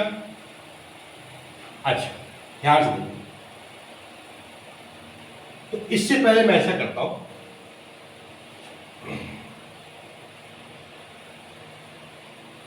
ठीक, इसी के रूट निकाला था, तो हमने इक्वेशन को मल्टीप्लाई कर दिया e की पावर x स्क्वायर से। ठीक, अब बताओ, अब जो ये इक्वेशन बना है इसके रूट भी तो वही होंगे जो इसके रूट होंगे, यहां से यहां तक जो इक्वेशन था पहले से, क्योंकि ये तो कभी जीरो होने वाला नहीं। क्लियर? तो मतलब रूट चेंज नहीं होगा, जो हमें इक्वेशन पूछा गया था उसके रूट और इसके रूट एक ही बात है। क्लियर है? और ये चीज हो जाएगा D by d x of ये, यही मेरा बन गया x। ये फंक्शन आप कंसीडर कीजिए, इसी फंक्शन का ही डेरिवेटिव है और f डैश x बराबर 0 आ गया। तो यही मेरा, इसी फंक्शन को आप कंसीडर कर लो। ठीक है, अब बताओ रोल्स, अब रोल्स थ्योरम समझो, इस रोल्स थ्योरम के लिए ये फंक्शन आप कंसीडर कीजिए। देखिए ध्यान से, अब हमें देखना है कि इस फंक्शन का वैल्यू कहां कहां पे इक्वल होगा। तो आप बताओ ps का वैल्यू 0 कहां पे होगा, 1 2 3 4 पे, 5 पे। इसका मतलब है कि p1 0 है, p2 0 है, p3 0 है, p4 0 है, p5 0 है ना। क्लियर? इसका मतलब f1 क्या हो जाएगा, e की पावर 1 का square into p1 0, f2 e की पावर 4 इंटू p2 0। इसका मतलब f1 f2 सब भी 0 हो जाएंगे। ठीक है, आप देखो ध्यान से, अब हम कंसीडर करते हैं 1 से 2 इंटरवल। पहले हम ये इंटरवल कंसीडर करते हैं। आप देखिए ध्यान से, इस इंटरवल में अगर हम रॉल्स थ्योरम अप्लाई करें f फंक्शन पर, तो f1 f2 बराबर है, क्योंकि ये आपका एक्सपोनेंशियल फंक्शन, ये पॉलिनोमियल फंक्शन, प्रोडक्ट क्या होगा, तो ये प्रोडक्ट फंक्शन क्या होगा, ये भी कंटीन्यूअस डिफरेंशियल फंक्शन है, ये भी कंटीन्यूअस डिफरेंशियल फंक्शन है। तो this function is fx is continuous differentiable in all number line. ठीक है, R में। इसका मतलब ऑब्वियस बात है कि 1 इस क्लोज इंटरवल में भी कंटीन्यूअस होगा और ओपन में डिफरेंशिएबल होगा। इसका मतलब रोल्स के कंडीशन को पूरा फुलफिल करेगा एक फंक्शन। दिस फंक्शन, ठीक है, will satisfy all the condition of Rolle's theorem in this closed interval। अब बताइए, तो जब f1 बराबर f2 आ गया, f1 is equal to f2, सारा कंडीशन फुलफिल हो रहा है, इसका मतलब कहीं ना कहीं एक नंबर ऐसा मिलेगा जहां पे f डैश 0 हो जाएगा, यानी इक्वेशन के रूट्स मिल जाएंगे। अब बताओ 1 से 2 में एक रूट्स मिलेंगे, फिर उसी तरह से 2 से 3 क्लोज इंटरवल हम बात करेंगे तो यहाँ भी एक रूट्स मिलेगा, फिर 3 से 4 में भी एक रूट मिलेगा, फिर 4 से 5 में भी एक रूट मिलेगा। तो कम से कम कितने हो जाएंगे, 1 2 3 4 4 रूट्स हो जाएंगे मिनिमम, ठीक है। और आप यहाँ पे ये भी बता रहे हैं कि उस इक्वेशन रूट कहाँ पे मिलेगा, 1 से 2 के बीच में एक मिलेगा, 2 से 3 ओपन इंटरवल में एक मिलेगा, दोनों साइड से ओपन, 3 to 4 ओपन इंटरवल में एक रूट मिलेगा, 4 से 5 में भी एक रूट मिलेगा, कहीं पर बीच में कहीं पे भी मिलेगा। तो मतलब मिनिमम 4 रूट्स मिल जाएंगे।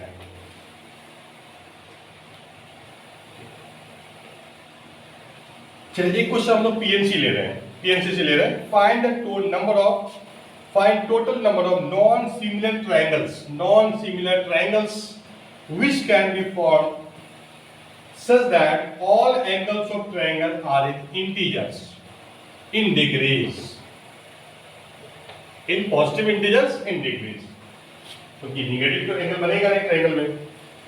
तो बताइए find the total number of non similar triangles, कितने नॉन सिमिलर ट्रायंगल्स बनेंगे जिसके जो एंगल्स है वो इंटीजर्स में है, यानी पॉजिटिव इंटीजर्स में है और वो डिग्रीज में है।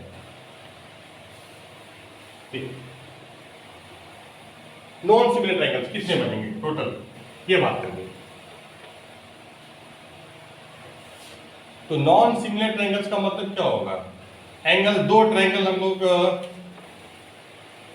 देखिए ध्यान से, अगर सभी एंगल सेम होगा तो ट्रायंगल सिमिलर हो जाएगा, यानी हमें ऐसे टोटल ट्रायंगल्स काउंट करने हैं जिसमें सारे एंगल मैच नहीं हो रहे हैं, सारे एंगल मैच नहीं हो रहे हैं, ठीक है। तो ऐसा करो कि भाई इसको मान लो कि x डिग्री एंगल है, ये y डिग्री है और ये z डिग्री है, x y z सब क्या है इंटीजर में है, ठीक। तो x plus y plus z कितना होगा, 180 होगा, सभी एंगल डिग्री में है, मतलब इंटीजर में, ठीक है, इंटीजर्स में। और ऐसा टोटल ट्रायंगल जिसमें हर एंगल डिफरेंट हो, मतलब कम से कम एक एंगल डिफरेंट हो, नहीं दो एंगल सेम होगा तो फिर तीसरा एंगल सेम हो ही जाएगा, तो कम से कम मतलब जो है एक एंगल मैक्सिमम सेम हो सकता है, बाकी सब डिफरेंट हो सकता है।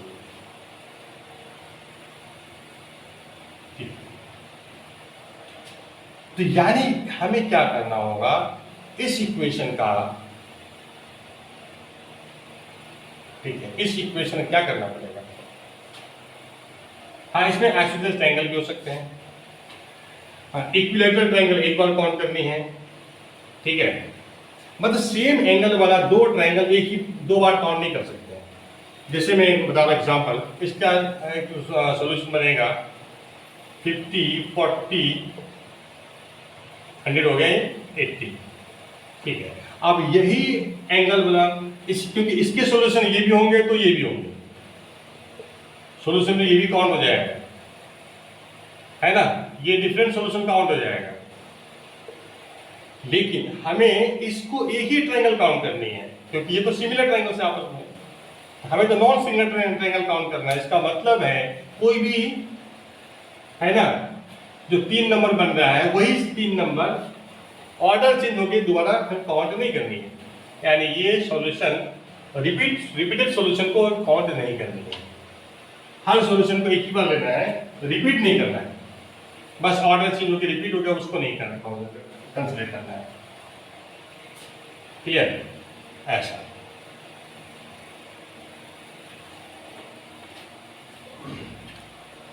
अब हमें एक क्वेश्चन बनाना है, यानी एक्स वाई जेड क्या क्या केस बनेंगे, ऐसे देखिए। एक तो इसके सॉल्यूशन एक्चुअली में होते कितने हैं, इसके कौन सा सॉल्यूशन लेना पड़ेगा ये, क्योंकि कम से कम 1 है, इंटीजर है, मतलब 0 डिग्री नहीं हो सकता, कोई भी एंगल 0 नहीं हो सकता, तो इसका मतलब है 1 डिग्री 2 डिग्री 3 डिग्री, एक्स की वैल्यू 1 2 3 4 5, वाई की वैल्यू 1 2 3 4 5, जितना भी हो सकता है आगे जेड भी उतना। इसका मतलब है हमें लेना है पॉजिटिव इंटीग्रल सॉल्यूशन इस इक्वेशन का, और वो वैल्यू होता है 180 minus 1 n minus 1 c r minus 1, r हो गया नंबर ऑफ वेरिएबल्स 3 माइनस 1, तो ये बन जाएंगे 179 c2, इतने बन जाएंगे, इतने टोटल रूट बनेंगे। लेकिन यहाँ पे क्या होगा, कोई हमने बताया कि एक ही सॉल्यूशन जो है, एक ही 3 नंबर अदल बदल करके कई सारे ट्रिपल बन जाएंगे। जैसे 80 40 50 80 40 50 और 80 वाले, सॉरी कितना 60 था क्या, 80 वाले ये सॉल्यूशन आपके पास यही इन्हीं 3 नंबर से आपके 6 बनेंगे।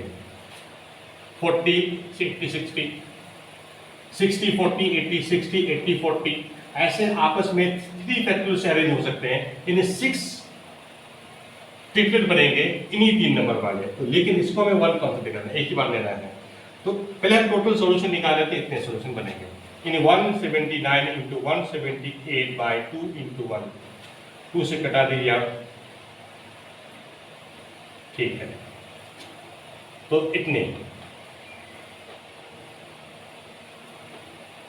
ठीक है, क्लियर, इतने मतलब सॉल्यूशन बन जाएंगे। इसमें से हमें देखो कैसे हम निकालते हैं, क्लियर। इसमें जो होगा मतलब सेम वाला भी इंक्लूड है। जैसे इस सॉल्यूशन में हमारा ऐसा वाला भी इंक्लूड है, 40 40 और 100 आइसोसेलेस ट्रायंगल भी इंक्लूड है, 40 100 40 100 40 40 ये सब भी इंक्लूड है। इस टाइप के सॉल्यूशन 3 बार हो जाते हैं, जिसको एक ही बार काउंट करनी है। मतलब आइसोसेलेस ट्रायंगल 3 बार काउंट हो जाएगा, इसमें एक ही बार लेना है, क्लियर। और इक्विलैटरल एक बार काउंट होगा, ठीक है। अब हम ऐसा करते हैं, टोटल सॉल्यूशन निकालने तो आइसोसेलेस ट्रायंगल वाले कितने सॉल्यूशन बनेंगे। सपोज x और y हमारा बराबर है, तो चलिए मैं इसको लिखता हूं x प्लस, इसको भी x ले लिया, z बराबर, मैं सॉल्यूशन पता करने वाला हूं कितने बनेंगे। तो z इज इक्वल टू कितना, 180 माइनस 2x। तो x अगर 1 लिया हमने तो z मेरा बनेगा 178, x2 लिया तो z हमारा बनेगा 180 माइनस 2, 2 और कम हो जाएगा 176, इस तरह से, ठीक है। और x कहाँ तक जा सकते हैं लोग, 90 नहीं ले सकते ना, तो 789 ले सकते हैं लोग। तो z हमारा हो जाएगा, इसका ट्वाइस घट जाएगा तो 2 बच जाएगा, ठीक है।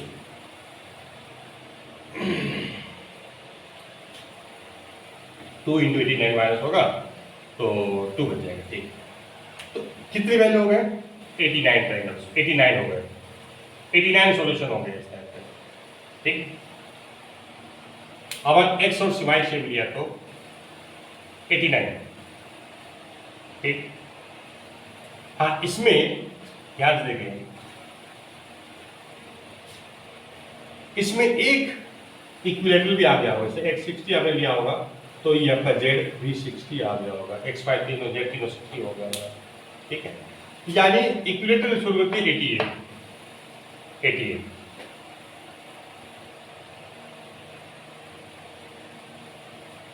ठीक है, समझ गए।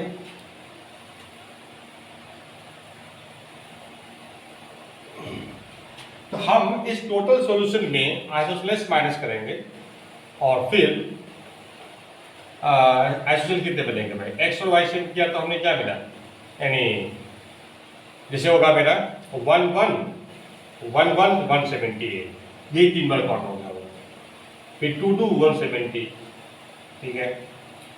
और फिर ये कभी यही सेम हो गया होगा, कभी ये सेम हो गया होगा, इसका मतलब ऐसे 3 टाइम्स हो जाएंगे, ठीक है।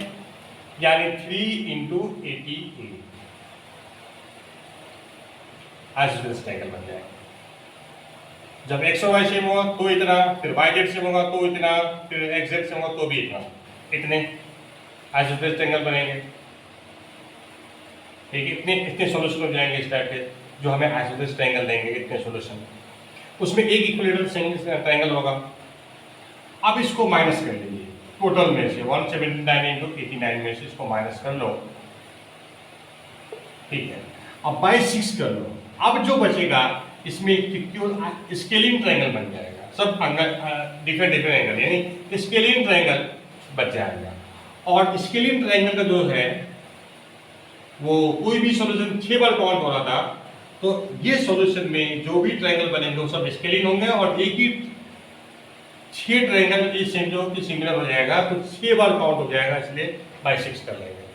जैसे एग्जाम्पल दिया था 40 60 80, यही इसी सॉल्यूशन से 40 80 60 6 बार काउंट हो जाएगा, जबकि हमें एक ही बार काउंट करना था, ये हो जाएगा। प्लस 88 ट्रायंगल्स एक बार काउंट करेंगे और एक ट्रायंगल एक बार काउंट करेंगे। ये पूरा कैलकुलेशन करने के बाद आपको मिलेगा 2700। ठीक है, इस तरह से टोटल नॉन सिमिलर ट्रायंगल्स कितने बच जाएंगे।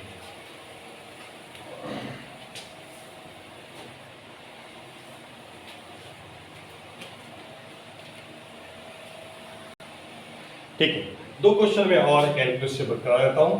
ठीक,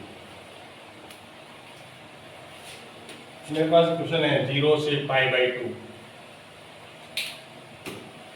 0 से π/2 cos x की power 9 by sin cube x plus cos cube x, इसका हमें वैल्यू निकालनी है। अब देखिए ध्यान से, 0 से π/2 क्यूब है इसका, इस 3 पावर या पे 9 पावर ऐसा। ठीक है, कैसे करेंगे? अगर मैंने रिप्लेस कर दिया, प्रॉपर्टी लगाया, x को रिप्लेस किया a plus b minus x, यानी ये बन जाएगा फिर साइन, और फिर दोनों को ऐड कर दिया तो cos x पर साइन प्लस साइन x पर साइन हो जाएगा, सॉरी cos x पर 9 प्लस साइन x पर 9 हो जाएगा, तो कुछ अच्छा हो जाएगा, इसलिए मैं इसको i मान लेता हूँ। अब प्रॉपर्टी लगा दी, अब x की जगह में π/2 माइनस एक्स रखूंगा, cos π/2 minus X sine x हो जाएगा, साइन x की पावर 9 हो जाएगा by sine cube x plus cos cube x। ठीक है, अब इन दोनों को ऐड कर दीजिए, 2i इज इक्वल टू कितना हो जाएगा? अब दोनों को ऐड करेंगे तो ऐसा हो जाएगा।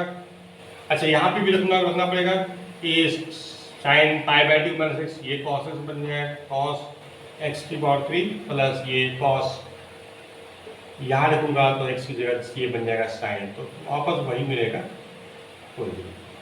ठीक, अब दोनों को इंटीग्रेट लिमिट से में तो इंटीग्रेट ऐड हो जाएगा, तो फाइनली ये cos x की पावर 9 प्लस sin x की power 9 by cos cube x plus sin cube x, ऐसा बन जाएगा।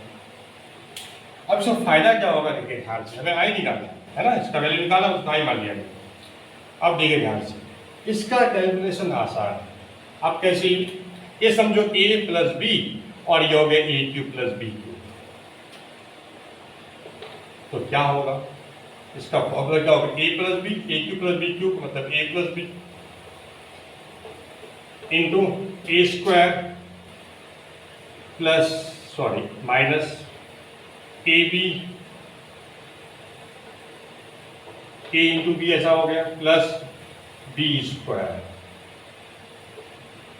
ऐसा, और बाई इतना, ये फैक्टर ग्रेड कैंसिल हो जाएगा। ठीक है, ऐसा बनता है। अब हमारा फाइनली क्या हो गया? 2i इज इक्वल टू 0 से π/2। अब थोड़ा सिंपल हो गया, cos x cos 6, ठीक है, अब plus sin x cos 6 minus, अब ये देखो ध्यान से क्या होगा, हम एक्चुअल में रिवालिस फॉर्मूला लगा करके इसका वैल्यू निकाल सकते हैं, इसलिए मैं इसको भी चाहूंगा ये sin 2x/2 हो जाए, यानी क्यूब है तो ये 1/8 sin क्यूब 2x हो जाए। ठीक है, क्लियर। अब इसका 0 से π/2 ये वैल्यू कितना होगा? 6, वालिस फॉर्मूला क्या होता है? 6 - 1 6 - 3 6 - 5, और माइनस करते हैं जब तक 1 या 2 नहीं आता, नीचे 6 × 6 - 2 4 × 6 - 4 2, जब तक 1 2 नहीं आता तब तक लिखना है, और जब इवन है तो ये π/2 हो जाएगा, प्लस ये वैल्यू भी उतना ही होगा सेम, तो ये 2 टाइम्स कर सकते हैं आप, माइनस ये 0 से π/2 1/8 बाहर कर लेता हूं, sin क्यूब 2x। ठीक है, अब हम लोग क्या 2x को t मानेंगे, 2x को t तो dx dt/2 यानी 1/2 आ जाएगा, यहाँ t ले रख लेंगे, dx है ना, 2x को t माना तो dx होगा dt/2, और लिमिट हो जाएगा 0 से पाई। ठीक है, ऐसा बन जाएगा। फिर हम देखेंगे ध्यान से, तो अगर प्रॉपर्टी लगा दें, क्योंकि हमें लिमिट को आधा करनी, पाई बाई 2 पे ही वालिस फॉर्मूला लगता है, तो इसको लिमिट को हाफ कर दो। कैसे? तो F of pi minus T, F of 2a minus x, अगर एफ ऑफ एक्स होता है तो डबल हो जाता है। ठीक है, तो यहाँ पर हम देखेंगे F of pi minus T, तो साइन क्यूब टी होगा, इसलिए है ना, तो 2 टाइम्स होगा, आधा लिमिट करके 2 टाइम्स हो जाएगा, यानी ये भी 2 खत्म हो जाएगा। तो अब ये इसका फॉर्मूला लगा दीजिए आप, ये 3 माइनस 1, ये ऑड है या 3 माइनस 1 2 आ गया ना, बाई 3, 1 या 2 जैसे आता है स्टॉप कर जाते हैं, इंटू 1 होगा, क्योंकि यहाँ पे ऑड है, ऑड के लिए 1, और जब इवन रहे तो पाई बाई 2। तो इस तरह से हमको ये वैल्यू मिल गया, ये 2i आ रहा है। ठीक है, फिर उसके बाद i हमें मिल जाएगा, कैलकुलेशन कर लेंगे, इस तरह से काम करना।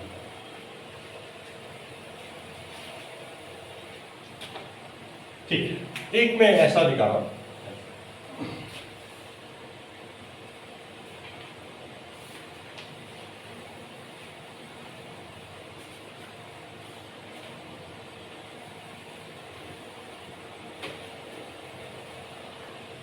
ठीक है, ये क्वेश्चन मेरे पास है, y दिया हुआ ये फंक्शन है, इंटीग्रल फंक्शन बोलेंगे इसको, और हमें प्रूफ करनी, प्रूफ दैट ऐसा होगा।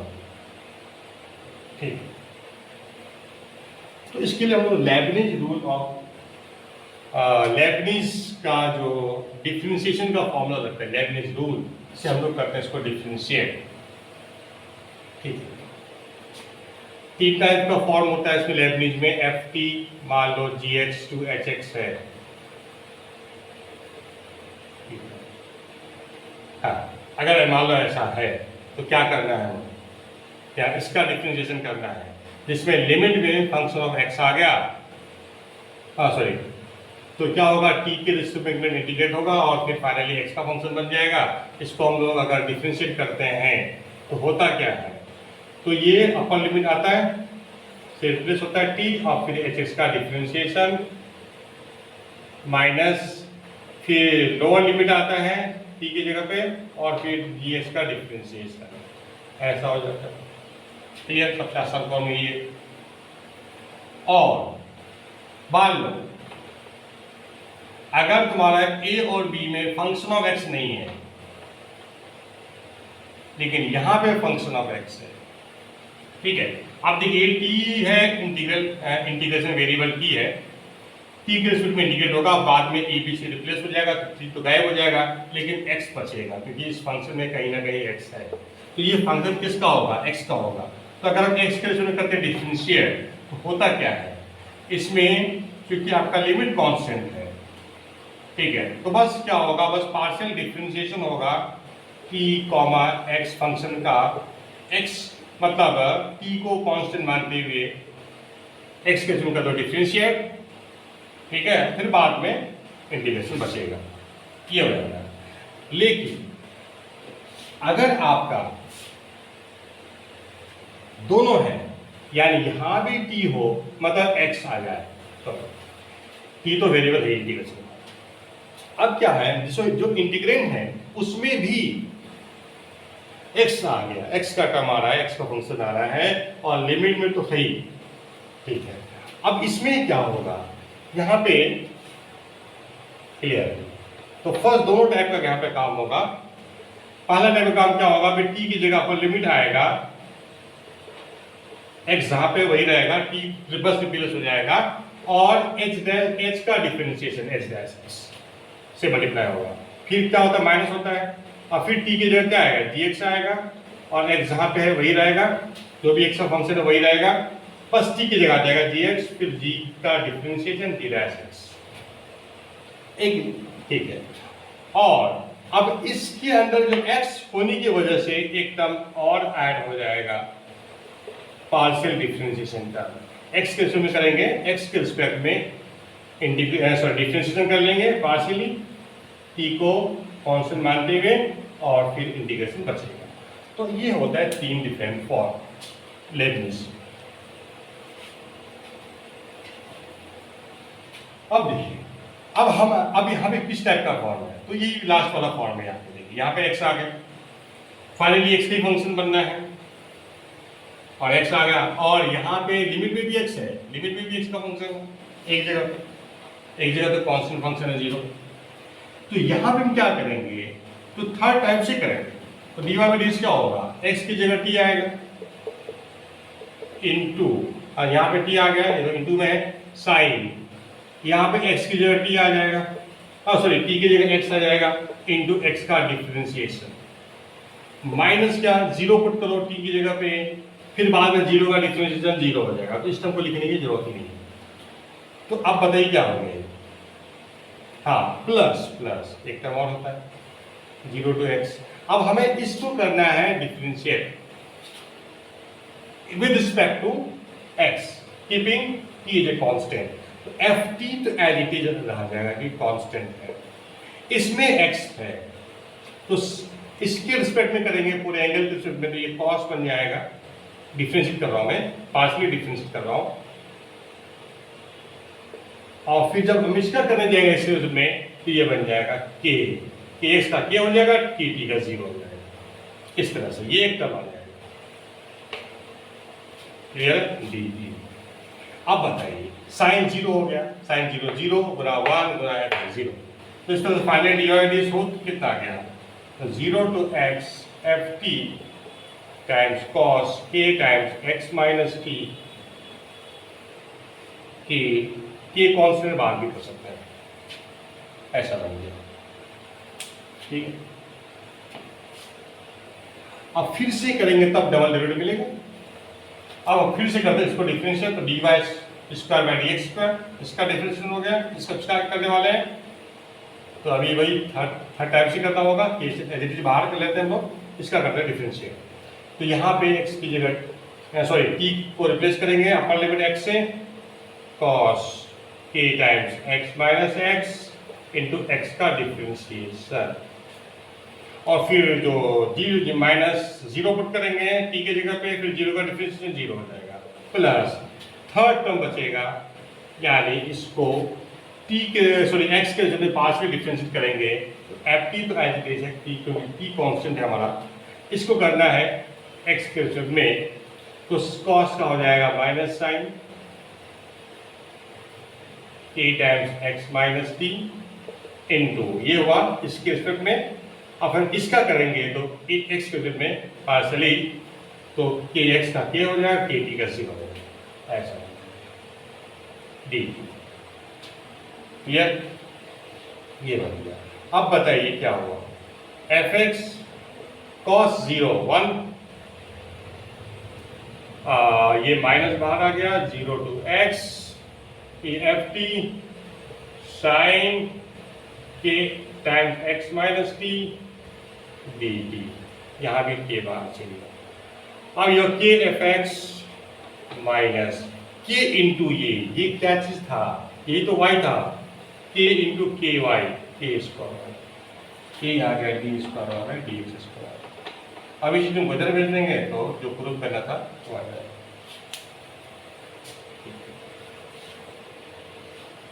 इस पे एक बहुत अच्छा क्वेश्चन मैं करा रहा हूँ। सपोज ये आपको इंटीग्रेशन करनी है 0 से पाई बाई 2,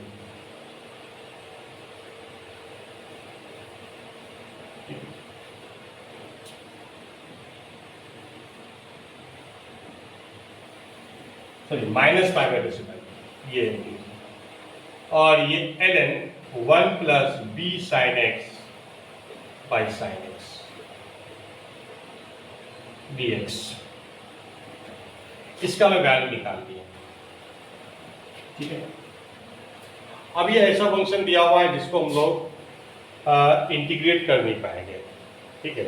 इंटीग्रेशन मतलब हम लोग कर नहीं सकते, इतना हमारे पास टूल ही नहीं है, इसको इंटीग्रेट ही नहीं कर पाएंगे। ऐसा बहुत सारा फंक्शन जिसको हम इंटीग्रेट नहीं कर पाते, तो जब हम नहीं कर पाएंगे तो हम लोग फिर कैसे निकालेंगे, ठीक है। तो एक ऐसा तरीका हो सकता है भाई, इसको डिफरेंशिएट कर दिया जाए और फिर से बाद में उसको इंटीग्रेट कर लिया जाए, ये तरीका है। तो चूंकि आपका इंटीग्रेशन वेरिएबल क्या है, x है, तो आप x के जो में इंटीग्रेट कर रहे हो तो कुछ फंक्शन बना और लिमिट पुट कर दिया x के जगह पे, तो आपका x तो खत्म हो जाएगा, बचेगा बस b, इसका मतलब ये फंक्शन ऑफ बी है, एफ ऑफ बी मान लीजिए इसको, ठीक है। तो हम क्या करते हैं, है ना, अब हम इसको करेंगे डिफरेंशियल। डिफरेंशियल हम कभी भी कर सकते हैं, किसी भी फंक्शन को हम डिफरेंशियल कर सकते हैं। तो हम क्या करते हैं, एफ डैश बी निकाल लेंगे और फिर एफ डैश बी एक सिंपल फंक्शन मान लो बन गया, तो फिर मैं इसको इंटीग्रेट करके एफ बी निकाल लूंगा। ये तरीका होता है। जब आप इंटीग्रेट नहीं कर पा रहे हैं तो आप उसको डिफरेंशिएट कर दो, डिफरेंशिएट करके एक फंक्शन बना दो, फिर बाद में समझो डिफरेंशियल इक्वेशन बन गया हमारे पास, फिर से उसको इंटीग्रेट करके वो फंक्शन निकाल सकते हैं। ये लॉजिक है। तो देखिए एफ डैश बी लिखूंगा, क्योंकि देखिए हमारा जो लिमिट में फंक्शन ऑफ बी नहीं है, लिमिट हमारा कांस्टेंट है, उसमें बी कहीं नहीं है। लिमिट अपर लिमिट ना लोअर लिमिट में कहीं भी बी का फंक्शन नहीं है। इसका मतलब है हमारा ये सेकेंड फॉर्म है, सेकेंड फॉर्म है, लिमिट हमारा कांस्टेंट है। इसमें एक ही टर्म होगा, पार्शियल डिफरेंशिएशन वाला टर्म, ठीक है। तो आप इसको डिफरेंशिएट करो with respect to b partially, x को समझो कांस्टेंट, यानी साइन एक्स कांस्टेंट है, 1/sin x as it is. इसका करेंगे, इस टर्म का करेंगे डिफरेंशिएशन, तो क्या होगा, लॉग ऑफ इतने का इस केस में हो जाएगा 1/1 + b sin x, इस केस में हो गया।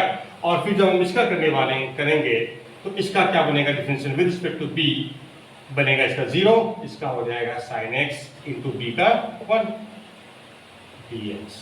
बाद में वही x के थ्रू डिफरेंशियल इंटीग्रेशन बचेगा।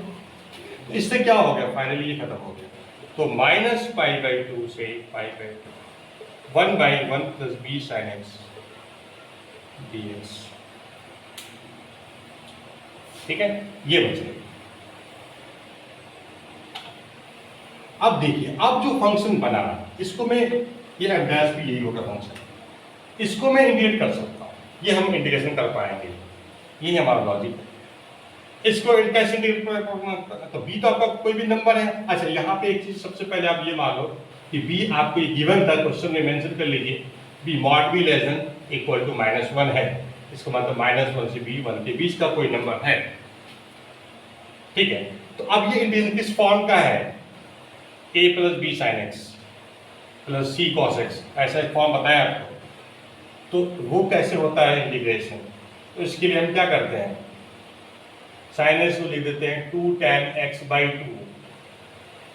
ऐसा क्यों करते हैं, डेरिवेटिव बनाने के लिए न्यूमरेटर में ऐसा करना पड़ता है, -π/2 से π/2। तो ये आ जाएगा tan, ये ऊपर चला जाएगा 1 + tan square sec² x/2 dx बन जाएगा, ये इतना प्लस ये, यानी ऐसा बन जाएगा +2b tan x/2, ठीक। अब हम tan x/2 को t मान लेते हैं, तो हमारा क्या होगा, dt/dx कितना हो गया, sec² x/2 × 1/2, ऐसा बन जाएगा। इसलिए sec² x/2 dx क्या होगा, 2 dt हो जाएगा, ये 2 dt आ जाएगा, ठीक है। और लिमिट क्या बनेगा, क्योंकि आपका t है tan x/2, तो ये रखोगे -π/2 यहाँ पे, तो tan -π/4 -1 + 1 ऐसा हो जाएगा, ठीक है। और ये बन जाएगा 1 + t² + 2b, 2b t हो गया, ये हो गया। तो इस तरह से f डैश b हमारा फंक्शन आ रहा है। अब इसको कैसे करेंगे, तो ध्यान से देखिए, -1 to 1 2 dt बाई क्या हो गया, t में क्वांटिटी बन गया, तो हम परफेक्ट स्क्वायर से करते हैं हम लोग। तो परफेक्ट स्क्वायर बनाने के लिए क्या करो, b² में जोड़ दो और फिर माइनस कर लो, तो ऐसा हो जाएगा आपके पास 1 - b² + t + b का होल स्क्वायर। आप देखिए, तो b आपका mod b लेस देन 1 है, b यानी b -1 से 1 है, तो b² क्या होगा, 0 से 1 के बीच आ जाएगा, यानी ये हो जाएगा पॉजिटिव, यानी x² + a² फॉर्म में जाएगा। ये x² + a² फॉर्म वाला रिजल्ट लगने वाला है, तो बनेगा क्या, तो है ही ऊपर में 1/x² + a² है, तो 1/a, ये b a² तो ये ऐसा हो गया, tan inverse x/a, tan inverse formula लगेगा, ठीक है। अब ये -1 to 1 अब आप लिमिट पुट कर दो। अब देखा एफ डैश बी निकाला तो क्या होगा, वो डिफरेंस इंटीग्रल इजीली हो गया, इंटीग्रेट इजीली हो गया, यानी एफ डैश बी आपको इजीली मिलने वाला है। ठीक है, टेन इनवर्स वन ने किया, टेन इनवर्स चाहे 1 plus b by root 1 minus b square minus tan inverse minus 1 रख दीजिए, minus 1 plus b by root 1 minus b square. अच्छा, टेन इनवर्स के अंदर से माइनस बाहर निकाल सकते हो, तो ये अगर मैं माइनस बाहर निकाला तो यहाँ पे प्लस हो जाएगा और यहाँ माइनस हो जाएगा। ठीक है, अब देखिए ध्यान से, तो ये कितना बनेगा, ये समझो कि 1 प्लस रूट 1 प्लस बी का स्क्वायर, क्या ये समझिए, ये ऐसा समझ लो आप, ऐसा अब इसको लिख दो 1 माइनस बी गुना 1 प्लस बी, तो 1 प्लस बी कैंसिल होने के बाद क्या बचेगा, 1 plus b by 1 minus b बचेगा। और इसी तरह से यहाँ पे देखा जाए तो ये रूट के अंदर हम बोल सकते हैं 1 माइनस बी का स्क्वायर बाई ऐसा, ये 1 माइनस बी गुना 1 प्लस बी, 1 माइनस बी कर कैंसिल हो जाएगा, तो ये बच जाएगा 1 minus b by 1 plus b. अब देखिए ये tan इनवर्स x है तो ये 1 बाई x है, तो यानी tan इनवर्स इतना प्लस cot इनवर्स इतना ही हो जाएगा। ये इसको मैं लिख सकता हूँ cot इनवर्स ये, यानी tan inverse plus cot inverse क्या हो जाएगा, पाई बाई 2 हो जाएगा। इस तरह से आपका एफ डैश बी कितना हो गया, 2 by 1 minus b square into pi by 2। तो फाइनली एफ डैश बी हो गया, f dash b is equal to 1 pi by 1 minus b square. समझ गए? अब हम करेंगे बी के रूप में इंटीग्रेट, एफ बी इसका integration, integrating with respect to b, इसका एफ बी हो गया, इसका इंटीग्रेशन होने वाला है बी के रूप में, तो ये हो जाएगा पाई बाहर और d b by root 1 minus b square d x by root 1 minus x square, जैसा यानी साइन इनवर्स एक्स यानी बी, एफ बी हो गया, और प्लस एक आर्बिट्री कांस्टेंट सी मान लेते हैं। तो आपका जो एफ बी था जिसको मैं निकाला था, यहाँ पे सी एक्चुअल में डिसाइड करना होगा, तो इसीलिए मैं देख रहा हूँ l log of l n of 1 plus b sine x by sine x, ये था। अब बताओ इस फंक्शन का वैल्यू किस जगह पे आप इजीली बता सकते हो, तो वो होगा 0 पर, सॉरी ये था कितना, यहाँ पे माइनस पाई बाई 2, ये पाई बाई 2, तो 0 पे निकाल सकते हैं। एफ 0 क्या होगा, बी की जगह 0, यानी log of 1 plus 0 Guna sine x, log 1 बचेगा बाई साइन एक्स। अब ये लॉग 1 ही 0 हो गया, integration of 0, definite integration of 0 क्या होगा, 0 हो जाएगा। इसका मतलब f0 आपका 0 है, इसलिए आप 0 पुट करके c डाल सकते हो, साइन इनवर्स 0 प्लस c, यानी 0 बराबर साइन इनवर्स भी 0 0 हो जाएगा, तो c आपका 0 आने वाला है, इसलिए c क्या हो गया, 0। अब यहाँ पे क्या करो, 0 पुट कर दो, ये c को 0 कर लो, तो यही आपका क्या है, एफ बी है, पाई टाइम्स साइन इनवर्स b हो जाता है। ठीक है, इस तरह से आपको वैल्यू मिल गया।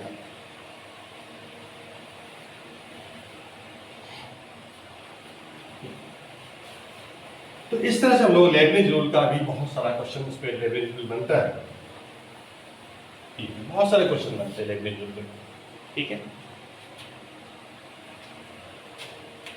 चलो एक एप्लीकेशन में बताता हूं। फर्स्ट कैलकुलेट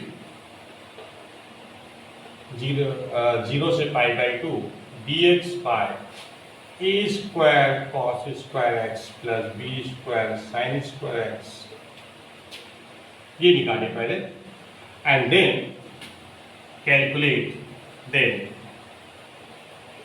0 से pi by 2 dx by a square cos square x plus b square sine square x का होल स्क्वायर, ये क्वेश्चन हमारा।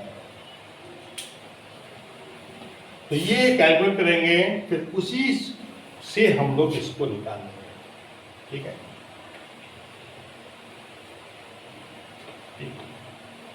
आप ध्यान से देखो इसको कैसे कैलकुलेट करेंगे। तो ये आपका क्या है, कॉस और साइन में क्या इवन पावर वाला टर्म है, दोनों का डिग्री सेम है, होमोजेनियस है साइन और कॉस में। तो इसमें क्या करना पड़ता है आपको पता होगा, इसमें हम लोग क्या करते हैं, कॉस स्क्वायर एक्स से डिवाइड कर देते हैं, क्योंकि यहाँ पे कॉस एक्स का पहले ये 4 डिग्री में होता तो कॉस स्क्वायर 4 से डिवाइड करता, 2 डिग्री का टर्म है तो कॉस स्क्वायर से डिवाइड करेंगे। समझिए यहाँ पे 1 है 1 by cos square x sec square x, तो न्यूमरेटर और डिनोमिनेटर को कॉस स्क्वायर एक्स से डिवाइड कर दीजिए, ये बन जाएगा tan स्क्वायर एक्स। ठीक है, अब आप क्या करो, tan x को t मान लो, तो इस तरह से आपका ये dt बन जाएगा और यहाँ पे आ जाएगा a square plus b square t square हो जाएगा, ये बन जाएगा। और लिमिट क्या होगा, आपने t को tan x को t मान लिया है, tan 0 0, अब tan यहाँ पे एक्चुअल में लिमिट पुट करना चाहिए आपको, limit x tends to pi by 2 minus right limit है, अपर लिमिट है tan x, तो ये हो जाएगा आपका t का upper limit infinity, pi by 2 minus में इंफिनिटी होता है, प्लस इंफिनिटी होता है, तो ये आपका ठीक। अब अभी तो बड़ा आसान है, ये क्या है, कौन सा फॉर्म आ गया, ये देखिए ध्यान से, ए स्क्वायर प्लस एक्स स्क्वायर आ गया, ठीक है। अब हम इसका हम लोग एंटर करने वाले हैं, तो अब ये किस फॉर्म में जाएगा, A square plus X square है तो ये होगा tan इनवर्स में 1 by A tan inverse dt by A, अब कोफिशिएंट ऑफ b से t से डिवाइड भी करना पड़ेगा, तो ऐसा हो जाएगा, यानी 1 by A B times tan inverse dt by ए।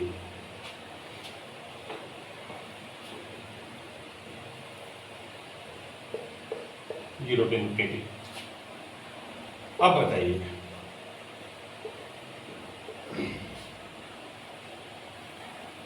आप जिसे वैल्यू पुट करोगे, ठीक है। अच्छा एक चीज और मेंशन कर दीजिए क्वेश्चन में कि ए बी क्या है, पॉजिटिव नंबर है, ठीक, तो इससे ये आपका ऑफिशियल पॉजिटिव हो जाएगा, और पॉजिटिव नंबर क्या होगा, इनफिनिटी पुट करेंगे, tan इनवर्स इनफिनिटी क्या होगा,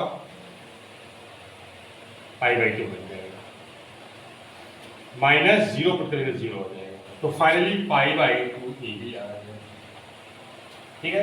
तो इसका कितना हो गया, पाई बाई 2 ए बी। अब देखिए क्वेश्चन हम लोग कैसे करते हैं, 0 से pi by 2 dx by a square cos square x plus b square sine square x is equal to pi by 2 A b, ठीक है।